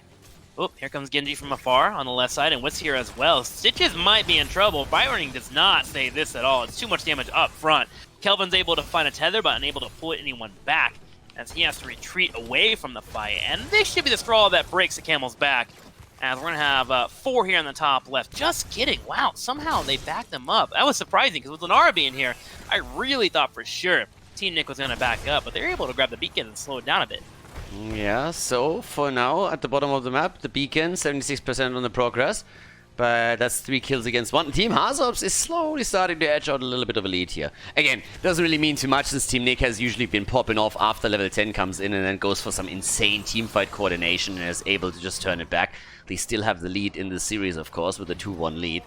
But Hasu and his boys are at least making the plays that they need to make. They complete the Zerg wave now, so they have the big lead on this one and can try to push it through the bottom to take a few of the structures down, especially since everybody seems to move in here, with the exception of Arthas, who's still holding the top lane. Now, wave clear. Not quite fully there here for Team Nick. In fact, I would look at this and I think Dahaka would probably be one of the best wave clears here, just because of his ability to move forward with the swarm. This should be a fort, and Wit thinks so too as he steps up. He's doing his best not to attack anyone here. He doesn't want to take that tower aggro, but he's wanting to look scary in case he can move in for a storm bolt. Genji falls up, gets a nice little dash, and that's going to be the first fort of the game. Masquerade unable to hit a hook, and now it is 10 to 9 a quarter. Yeah, 10 to 9, having the heroics, trying to maybe look for another fight here. But not forcing it just yet. They're trying to go for the kill against the Haka, I assume. I honestly expected them to collapse on the bottom of the map. I think they could have tried to set up a flank here. But instead they're making maybe the play for the boss. Yeah, with Val on the other side, if you can pick that quickly, boy do they chunk that thing down. Holy hell. And really? Team Nick is moving in on this without heroics? Arthas playing. Team? They're poking, Maiev, tether, it gets hit on Genji, there's a Divine Shield coming in from Uther, Brightwing trying to get the phase shift, Stitch is totally on the point, Yasuo does his best to stay alive, but he will get cleaned up, Masquerade kites back, and yep, you called it, Khaldor, 10 to 9, no heroics, it's not enough as the red team gets cleaned up! Yeah, who didn't see that one coming? I have no idea what that was. Professional inting, if anything. I mean, they go straight in for that without heroics. The boss pretty much down already as they approach, and they get absolutely murdered and sliced off the map. That Dragon Blade from Genji alone, there's just so much work there. Now they have finally level 10, but that set them back by nearly an entire level. So it's a 2-level advantage now for Team HasuObs, with the boss pushing through the top. They're trying to flank in from the side, or at least slow this down a little bit more. Skook is jumping out. Vala by now with her strafe. We have the Emerald Wind, but the fort is already down. I mean, oh boy, did they just take a beating over here. Team Nick running into huge trouble. Here they try bring it back, move in before level 13, hits, but Brightwing does what Brightwing does best, dying in pain and screaming. Uther is dead too.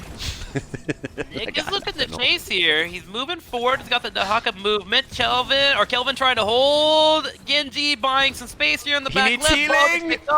That's going to be a drag. Heal him. Nope. No heals available. Arthas is trash tier and doesn't have any healing abilities. 13 against 2.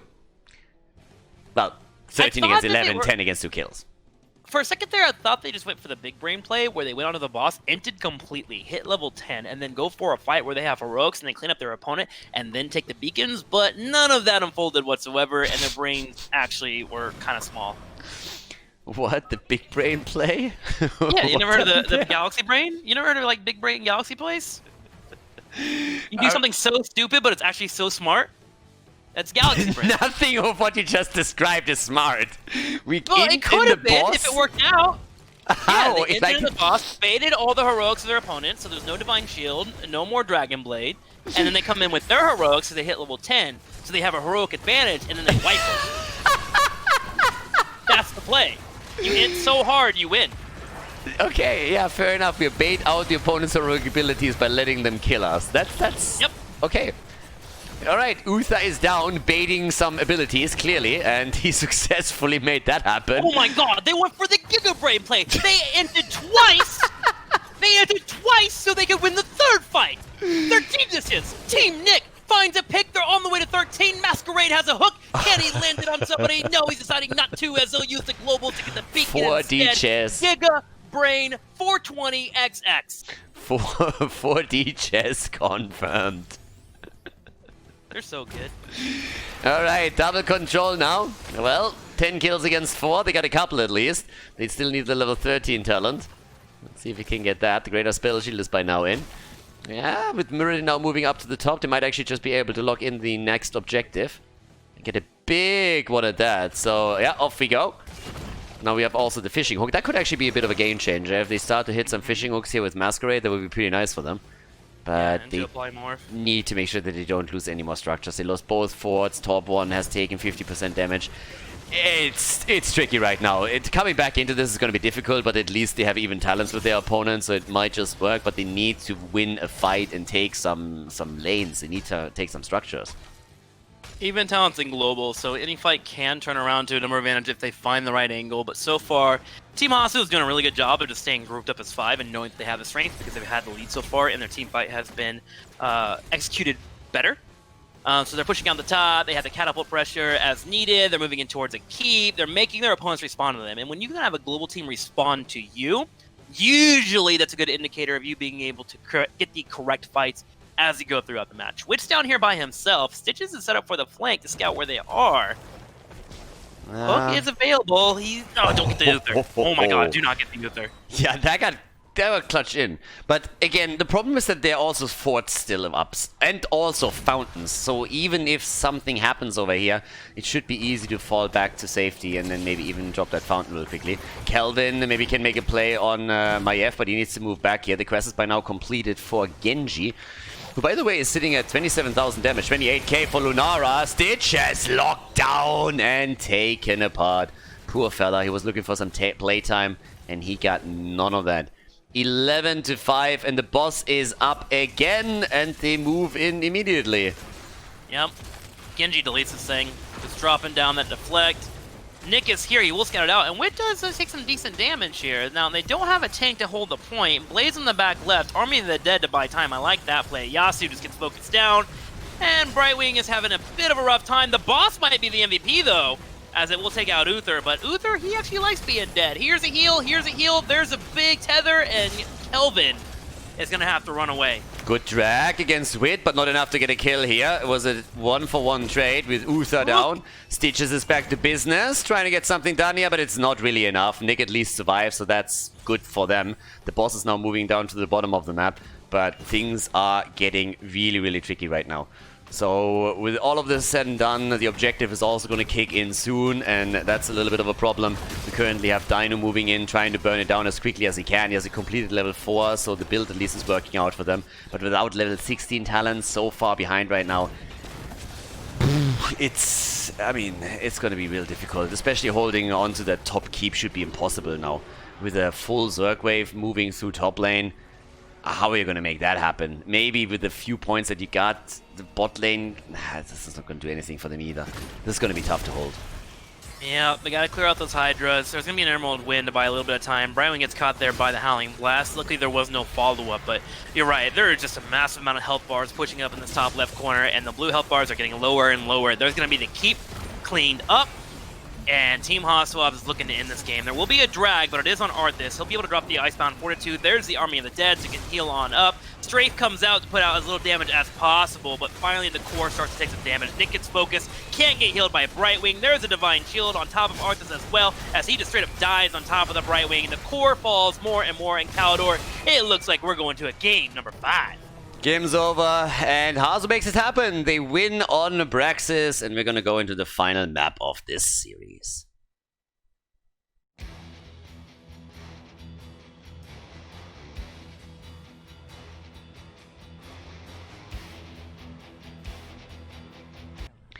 Game number 5, ladies and gentlemen. Whoop! Let's go. We got Garden of Terror, aka Tomb of the Garden Curse. And we're gonna go straight in for the 5th game, which means 50 heroes are banned at this point. Another 6 will be banned in this draft. It's getting spicy, and we pretty much have no actual tanks around anymore. I mean, that's like Varian, Diva. Some of those might actually be banned even. Medivh banned first, but Tim is getting insane. That's gonna get super spicy now. Yeah, it's gotten a little crazy. Both of our teams have had swings of excitement, and the adrenaline is pumping for both of them. And the crazy part, too, is we have one more match for this. Yeah. We'll be having the grand finals, so we'll have to see. Who are they playing against? Who does the winner of this play against? Team Lauber in the grand final, and if Team Hasu takes it, that would actually be a rematch of the winner bracket final. But this is just, honestly, this is just insane, because Team Nick versus Team HasuObs, the last time they played against each other, they went to the final map. The final map was Garden of Terror, and now we're here again. Kerrigan gets banned out against Nick. We have the global eliminated. Technically, Illidan as a pseudo-global is still up, and if you really want to go deep into this, the Garo with Nidus would also still be available to the teams here. But, oh boy, that is going to be crazy on the tanks. Are the Vikings considered a global when they have a global presence? Vikings got banned last time. Vikings got actually banned against Hasu. This time they're here, but with Tassadar now being up, Kelvin locks that in immediately. There's not really that many frontliners and range damage dealers left that you would consider part of any kind of meta. So let's have it. Are Vikings going to be played, yes or no? That's a big question now. It would be amazing. It would be so awesome. Varian is in. Again, he's one of the few tanks. Pretty much the last tank that we still had. Taunt into 7-sided? Could happen. Yeah, a very upfront damage dealing here too, especially with Taunt coming in as well. Suddenly you look at this and you're like, okay, they're building a strong 4-man, which makes that threat of Vikings even stronger. And again, it's something that like a lot of HasuObs teams have available to them in draft just to look scary. They can build up the draft to look like they want to pick up the Vikings to bait out a ban. Like, there's so much they can do, which is a really cool thing to have when you have a player like Hasu on your team. There's the Illidan! We're getting Illidank! Illidan and Leo. It's kind of funny to see Tassadar now as a range damage dealer with Illidan, because normally when you had that setup, it was immediately, okay, they go double support Illidan. Not so in this one. But Illidan as a pseudo-global. On this map, it makes perfect sense. He's fantastic on the camp clear. You have then also Hunt if you're trying to zip around the map.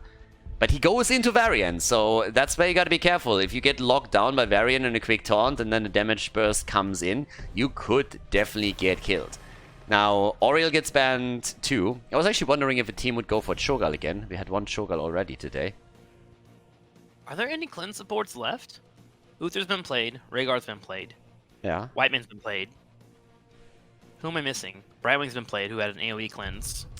We have, well, Lily is still up. Anduin's been played. Stukov is up too. Alex Straza. Supports are actually still around. I mean, you have also Morales. Tracer gets banned. Actually, I kind of forgot that she was still available. But yeah, she hasn't been played in this series. We only have seen a few bans against her. But you need cleanse against Varian Taunt, right? Is it gonna be a Lily? I don't really think so. Do you need the cleanse? Can you protect him maybe?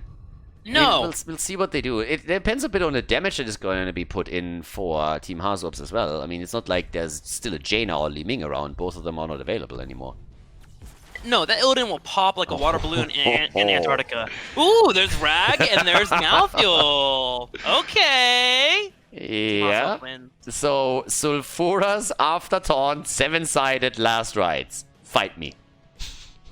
Give me Lily.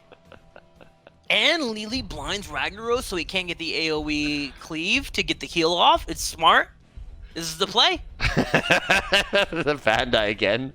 We had it once. Stukov and Valera. Valera again. They played her the last time and it did not work. Let's just put it like that. But okay, off we go. I mean, it's a Leo main tank right now. No real tank. They are not available anymore. This is pretty much all there is. Varian was already taken by Wit. And now Skook with the last pick on Garden of Terror. Tomb of the Garden Curse. And what will it be? It's Tychus. Tychus was still up and they take it. Alright.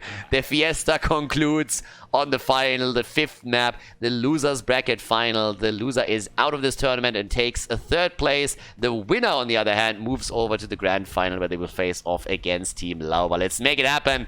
Map number 5. Game on, everybody! The 5th map, Team Nick against Team HasuObs, and it's getting wild again on the final map, as it did so many times already previously here. First of all, on the left side, Team Nick with Nick on Illidan, Yasu on Valera, Kelvin on Stukov, Dino and Tacita, and main tank Leoric for the blue team. The red team coming in with Team HasuObs. Hasu himself playing Tychus. We have Banana Age on Karazim, Wit on Varian, Blade on Ragnaros, and Skak on Malthael. And off we go. That's a lot that you can do here with Taunt, potential 7-sided strike. In addition to that, the Sulfuras, Last Rites, if you want to go down that path. Who's going to take it? What do you think? Last time it was a 3-2 victory for Team HasuObs. Is Team Nick able to break the spell, to break the curse here and go for the revenge? Or are they going to lose another best of 5 to Hasu's team? Yeah, it seems like Team Nick just wants to run over the red team, and they have 2 characters that are great at running over the opposing team, in both Valera and, of course, Illidan. Of course, it gets more scary at level 13 with Stukov and that root being available. I like it. If you look at a composition, you're like, okay, all you have to do is stop Illidan and we win this team fight. And then you add another layer, like a Valera on top of it, and make it that more threatening. It makes it much more harder to have a primary focus on a certain target, which makes it harder for Varian to be like, okay, I want to get the taunt and get the kill here.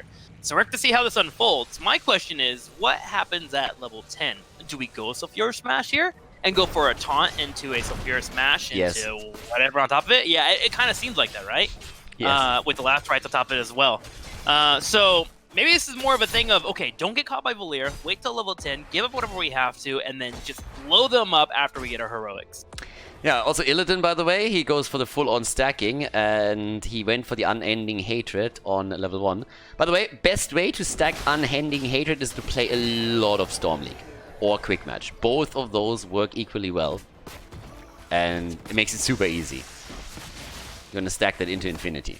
But with the kills now coming in, down to the bottom of kills against minions and therefore stacks. At the bottom of the map, Blade is the one holding all of this, and there's a bit of a push against him since Cam's reign supreme on this map.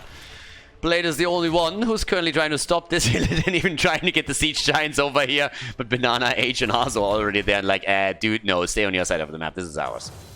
Yeah, if you learn or play on Garden of Terror, that's the one thing that you need to focus on is Merc Camps. The early game is a Merc Camp free-for-all. All you want to do is get those pumped out there. That way you can win the trades. If you start to allow someone like an Illidan or a Sonya to be able to get into your side of the map and take mercenary camps, you're going to pay for it eventually. So I like that response there from Team HasuObs, just being quite on point with that.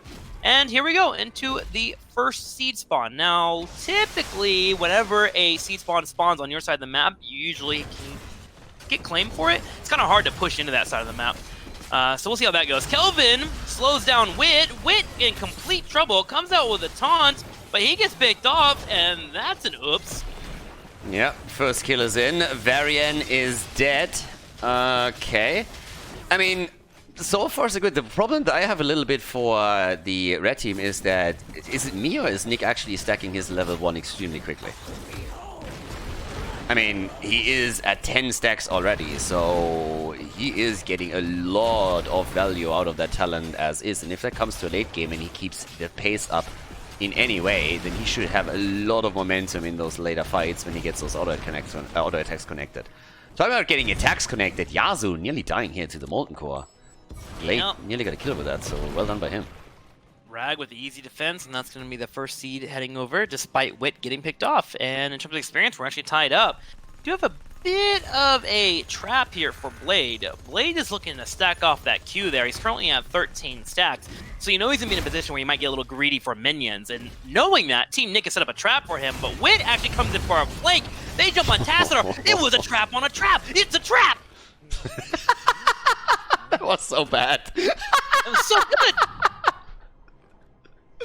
Oh, I love it. That was great. What is it again? It's a trap! It's a trap! It's a trap! Yeah, there you go. That's what it was. My golly. Yep. That was so much layered trapness. The taunts, on the other hand, yeah, and while they are trying to get the kill against Masquerade over here, topside, that was actually 1 versus 1 situation, respected from both teams, and it turns out that Valeria is inferior to the aspect of death.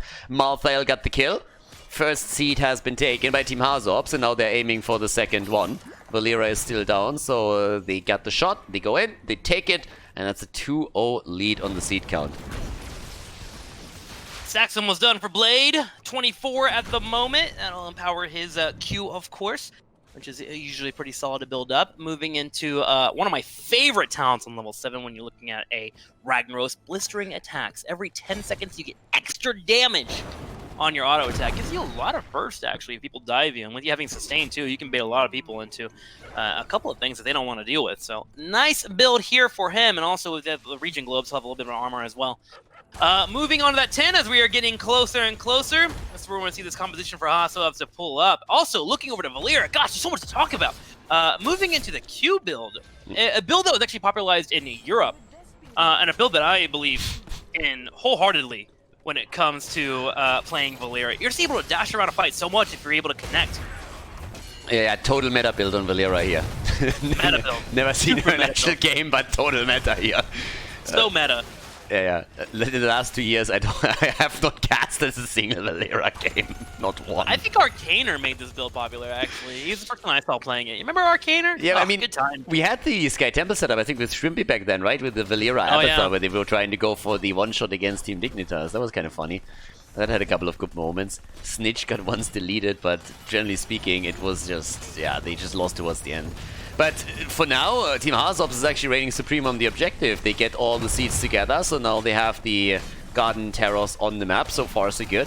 No 7-sided, actually. A little bit sad, but I can understand why they go into the palm. Also good palm, Monks palm themselves. We're gonna see if that is true for this game too. But the important part is that we're not going to get that taunt into the 7-sided, but we get the actual Sulfura setup. I mean, you can't miss that one, right? A good taunt, get the R button in. Now we're going to the bottom of the map, taking this one down too. Big push, by the way, even with the camp here. Tim?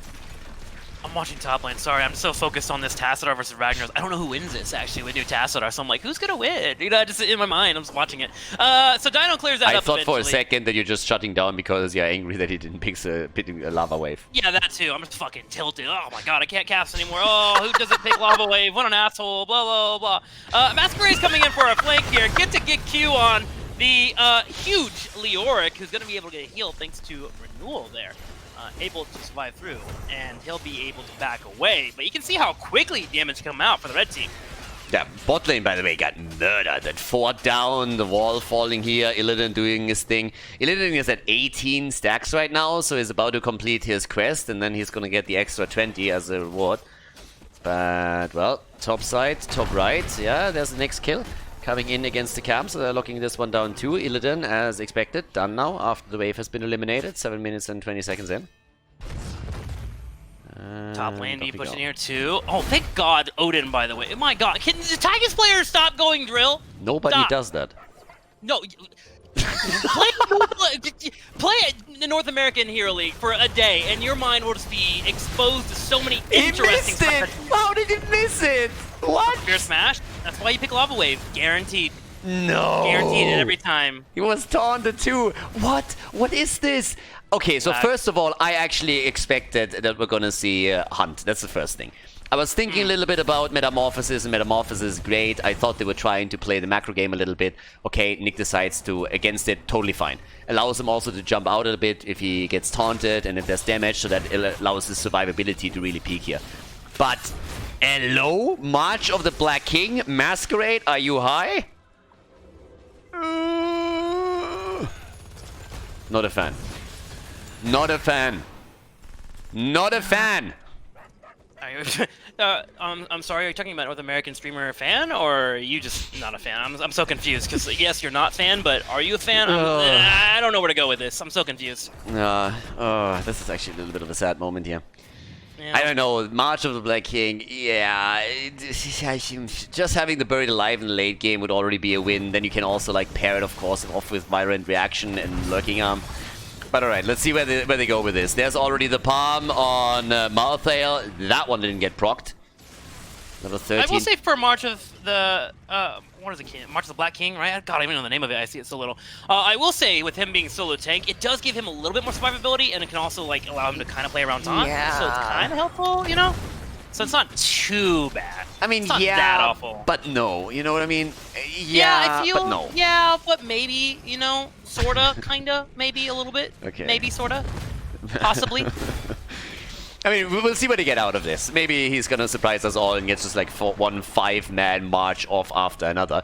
For now, I have to say that the game is actually deceptively even. 1 kill against 3 only. We have 1 fort down, but that's about it. And we're already 10 minutes into it. So now that the next few seats are spawning, we should probably point out that Team Hasu has locked in 4 in a row.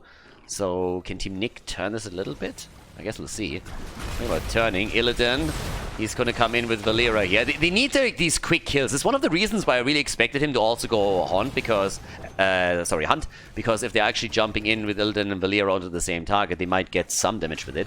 Illidan himself is at 50 damage now on his auto attacks, by the way. The extra damage to the level 1 talent is building up a bit more as we speak. So as it heads into the late game, he's going to become scarier by the minute, so that's going to be impactful. But for now... Channel begins. Oh, hang on, middle lane. Valera's looking to get a pick on Malthael. Will she be able to get that pick? He's so low on health, but Malthael's staying through, and Kerosene comes over to help out. Valera actually gets cleaned up. And we're going to have Team HasuObs able to find a kill, which should allow for them to step up, especially when they have that taunt coming up in 9 seconds. Yeah, that's also the first stack for the ult on Malthael. Masquerade goes also down. That's the double kill. This isn't looking pretty at this point anymore. Team HasuObs with 5 kills against 1. This is starting to become dicey because now they're losing also some of the camps that they should by right be taking. So they lose map control. They are behind in talent as level 16 gets dropped into the hands of Team HasuObs. There's the cleansing touch already in. And good luck coming back into this one. They need kills and they need to find them somewhere. If they come in with the Tomb on Leo and lock someone in, get the silence, and then drop them quickly, then they have definitely a chance. Oh, wait a second. You little hater, you. That's what you are right now. But you know what? I respect it. At least you have an opinion. Some people don't have those. Is that news to you? Have we met? Wait, big fight here, but another silence. Ragnaros just does not have a chance. March of the Black King comes in. The best heroic is going to equal a death, actually. But that's okay. 15.5 to 16 as the blue team continues to hold their own. They are fighting back, and they did find a nice cleanup thanks to Stukov's silence. It was actually really well done, I gotta admit, with Ragnaros in particular, as they moved in, because the initial palm was pretty fantastic, but then following it up with the kill regardless. It was pretty cool. So they got that. Then, of course, Leo was taken out, so it's 6 kills against 2. But as all of this continues, if they can keep Valera alive... Yeah, they can. Okay, so she's in. Leo's also going to make it out. But at least they got a kill, and they got level 16 now, so I can appreciate that. That gives us the Blaze of Azinov. We have also the Nimble Defender now in play. Full-on Drain build, by the way, on Leo too. So he went for the Crushing Hope and the Unyielding Despair. Yeah, I can understand why. You are in that main tank position, so I guess it's the same reason why he picked March of the Black King at the end of the day. He wants to somehow sustain himself a bit more through these fights, fully aware that he needs to make adjustments if he wants to stay alive with his hero. Yeah, that build's actually pretty solid to pull off if you are able to find an opposing tank or massive health warrior on the opposing side that you can land your Q on, because you usually can hit that W and survive through, and Baron definitely fits the bill here when it comes to that. So hopefully he's able to pull it off. And level 20 March of the Black King actually isn't too bad. It's actually a little bit on the scary side if you're able to land it there. So as we get closer to that late game, maybe Leo is able to stand through a team fight, and you only got to win one in the late game. Speaking of trying to win the late game, Nick just takes a massive smash to the face, but survives it, goes into the meta, dives forward, there's the Force Will. Nick does not care as he gets in a couple of auto attacks and survives the onslaught coming his way. Nick is at 62 auto attack damage now, or the extra damage through the level 1 talent, and it doesn't look so scary yet on the hero damage numbers, but you gotta always remember that he is actually doing single target damage, and he's been mainly trying to farm minions, and for good reason. So if they can just prolong this game further and further and further, his momentum is going to be a problem for Team HasuObs. Right now it's not really the biggest issue, and you can really see that there's only the occasional pick for Team Nick, but they build up a little momentum as all of this continues, but it becomes a question of whether or Nick can stay alive or not in those fights. And right now, it's still possible, but again, late game momentum, and also the forts are down, and Illidan has a little bit more room to work with. This might become problematic. That room is so pivotal. Valera, speaking of room, trying to make some up in the top right. Unstoppable comes out, trying to cloak her way through this fight. Yasu trying to get to his teammate, but just cannot. Sulfura smashed to lock him off as well.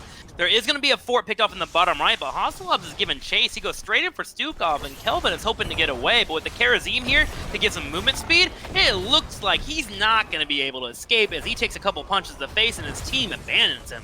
Yeah, another kill. The movement speed advantage was just a little bit too much. Now Varian was trying to go in too. They're already starting to push the keep. I mean, they're fully aware that if they wait this out too long, that Illidan at some point is going to become a massive issue, as we talked about now several times. The same is true for Tassadar, who hasn't completed the quest yet, but he still will get good damage in. And the 20 talents are, of course, also a bit scary. So for Hazo and his team, it's really important that they run with the momentum and ideally get a keep taken down early. And as the seed is spawning in 9 seconds, and Stukov is down for another 24, they should get the second objective here.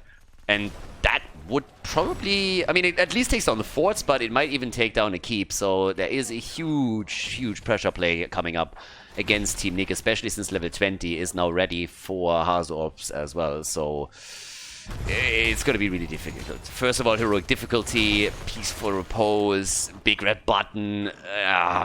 This is tricky, this is tough. Oh, the big red button is equally terrifying. And now it's going to be a push here for our red team. See if they're going to be able to grab anything. That keep in the bottom left would be sublime for them. They're going to look to move in the middle lane, grab that as they rotate to the bottom. There we go. Grab that fort.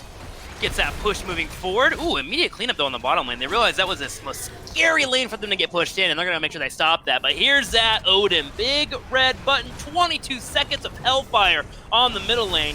Can Team Nick hold this? And they're gonna try. They have to somehow hold to 20. It's just simply trying to defend as much as you can. 2 forts down, the taunt. Leo survives through the last rites. They get the kill against Malthael. No one can stop death, so he's back to business. But that was actually highly important here, that they get the kill, stop the momentum, and now this is the time where Illidan can all of a sudden to attempt to move in. Sweet! But a nice move from Blade forces him to use the Metamorphosis to jump out here. Man, able to get out of there. Nice play there by Nick. And he'll be able to get that Metamorphosis back. Just go straight to lane and starts with the auto attacks to burn that thing in. But that was so quick and so close to being a kill. Blade will retreat, and Malthael did join the party as well. So now we're in a 5-on-5, 20-on-20, and this is the game, Khaldor. And I would not want it any other way in our 5th game of this best-of-5 series. Yeah, this is getting insane, seriously, because right now Death March is in, so that helps with the survivability again. We have Demonic Form now in as well. We're looking at top off, so it's all about survivability and sustain in these fights now, and they are starting to really have that. And them holding every keep with the last objective push against them and the level 20 advantage is huge. It's absolutely huge. And they have more and more damage on Illidan. He hasn't focused a lot on heroes, but you could see in that last fight, they got the kill, and he started chasing. And they definitely didn't want to mess with him. He's at 74 extra damage now on the level 1, which is pretty big. Just simply gets the auto attack damage in, commits to the demonic form, is like, why not? I can clear all of this easy peasy. I'm gonna get my cooldown reduction. I'm gonna have this back. No problem. Here comes also the 20 on Tassadar. Went for the force barrier. They're starting to chase this again. Illidan is still holding the bottom of the map, but they get a kill against Karazim anyways. Nicely done by Leo. Team Nick is getting scary. Yeah, that level 20 for the March of the Black King, able to apply that Drain Hope on that final swing, gave him just enough DPS with the aid of his teammates to be able to get that kill. Leo finding it there, and the March of the Black King kind of paying off here in the late game. Can he keep it up? Metamorphosis is about to be available in about 5 seconds here, a little bit quicker than that with the auto attacks, and Team Nick will have all 5 nice and healthy for this seed that is spawning on their side of the map. This is getting terrifying. I'm looking at that Illidan and just seeing that damage increase as he clears one wave after another and just moves through here. And I just imagine what those team fights could look like if they keep him alive for long enough. And if that happens, he can just clean up nearly the entire team. The distance to safety when you're playing against Illidan is so important. As long as forts are on the map and you can retreat into the safety of a fort, especially with the newly changed mechanics, right? With the aggro on those forts, it's pretty easy. He doesn't really pose that much of a threat. But once that these forts are falling, and that's what not the Web Beavers, the Garden Terrors are actually for now, that's really when this becomes super tricky, because if you venture out on the map on the other side to take, let's say, some structures down on the blue team, and then Illidan starts chasing you, good luck getting rid of that fucker. He chases you down into oblivion, and they are now carrying a lot of momentum into this mid lane push. Ooh, this is where Entomb would be great. Actually, the Force Wall becomes that pseudo-Entomb. Force Wall comes out, Varian comes in. That's going to be a Sulfur to smash. And Leoric gets completely deleted. Now, it is a Leo. He will come back soon. But HasuObs thinks he has an opening. He goes in for some attacks, goes straight for this Archon that is trying to retreat. Yeah, Illidan is moving topside in the meantime to try and take down the fort with the Web Weavers. Garden Terrors. I mean, at this point, I'm not even memeing it, but yeah, of course, we're memeing it as Tomb of the Garden Curse all the time because it's pretty much just a mix between Cursed Hollow, seeds instead of tributes, and then you get, instead of Web Weavers, you get Garden Terror, so it's not really a big difference, but that was kinda unintentional. Either way, 3 forts are down, and that opens the map up, and it's a huge map. And Illidan is at 82 stacks on the level 1. His hero damage, again, not really high. Hasn't really attacked any heroes so far throughout the game. But look at the siege damage. He's been attacking lanes the entire time. He has a PhD in PvE. He has 200,000 siege damage right now. And that will carry over into hero damage later on because all of the stacks that he accumulated until now. That's a big number there. And you look at this fight, and we were thinking past 10 that everything would look so great for Team HasuObs with their 10s coming in, and they've been on the back foot since then. The rotations have been great from Team Nick. Their constant pressure from both Valeera and Illidan have been an actual thorn in their side, which is ridiculous! So we'll see how it all goes there. And looking in the middle, you see Wit looking at potentially grabbing this Leo, but can't quite move in. He knows, okay, there was a Leo in this bush, didn't know he was by himself, had to play it safe, and they back up. All they want to do is clear and get the map pressure. 200 stacks for now also on Tacita. That's another thing, those queues. But yeah, over here, they're already sitting, they're already guarding this a little bit. All of them moving in, top side pressuring. No team has a seed right now. They're on the other side of the map. Illidan, are they going to make the move now? There's the wall already in. A couple of Qs coming out from Tacitus. He's attempting to go for the damage. Everybody's fighting over this. The taunt is out. They're looking for the big red button again. Odin gets attacked. It's Illidan time. Illidan is jumping in, looking for the kill. Wit is low. He's so low and he's down. Illidan jumps in. He takes the kill against Karazim, and Ragnaros is dead as well. And that's going to be a 5-man team wipe. As all 5 get cleaned up, the big red button comes in to catch the Valeera, but it's not going to be enough. Team Nick gets healed up from Stukov. They look in the bottom right corner. Nick can lead the charge. He can evade these shots, and they want to grab the core. And they're going straight in for their keep. I mean, holy shit, the entire game, they were on the receiving end of the beating here. But they stacked up, they stacked Illidan up, they opened the map up slowly but steadily, worked a couple of kills, and now all of a sudden with the single 5-man wipe, they're moving already onto the core. Illidan is just doing his thing as Malthael is trying to stop them, slow them down. It's nearly impossible for him to do anything. Nick doesn't give a shit. He's on the core. That's exactly where he wants to be. Skog is about to go down. Malthael has fallen again, and Nick is just murdering that core, taking it down, hit after hit. 91 stacks on his level 1. He gets the damage in, 240,000 siege damage, and this is game as Team Nick takes down Team HasuObs, moves on to the grand final. GG and well played. What a finish to this best of 5.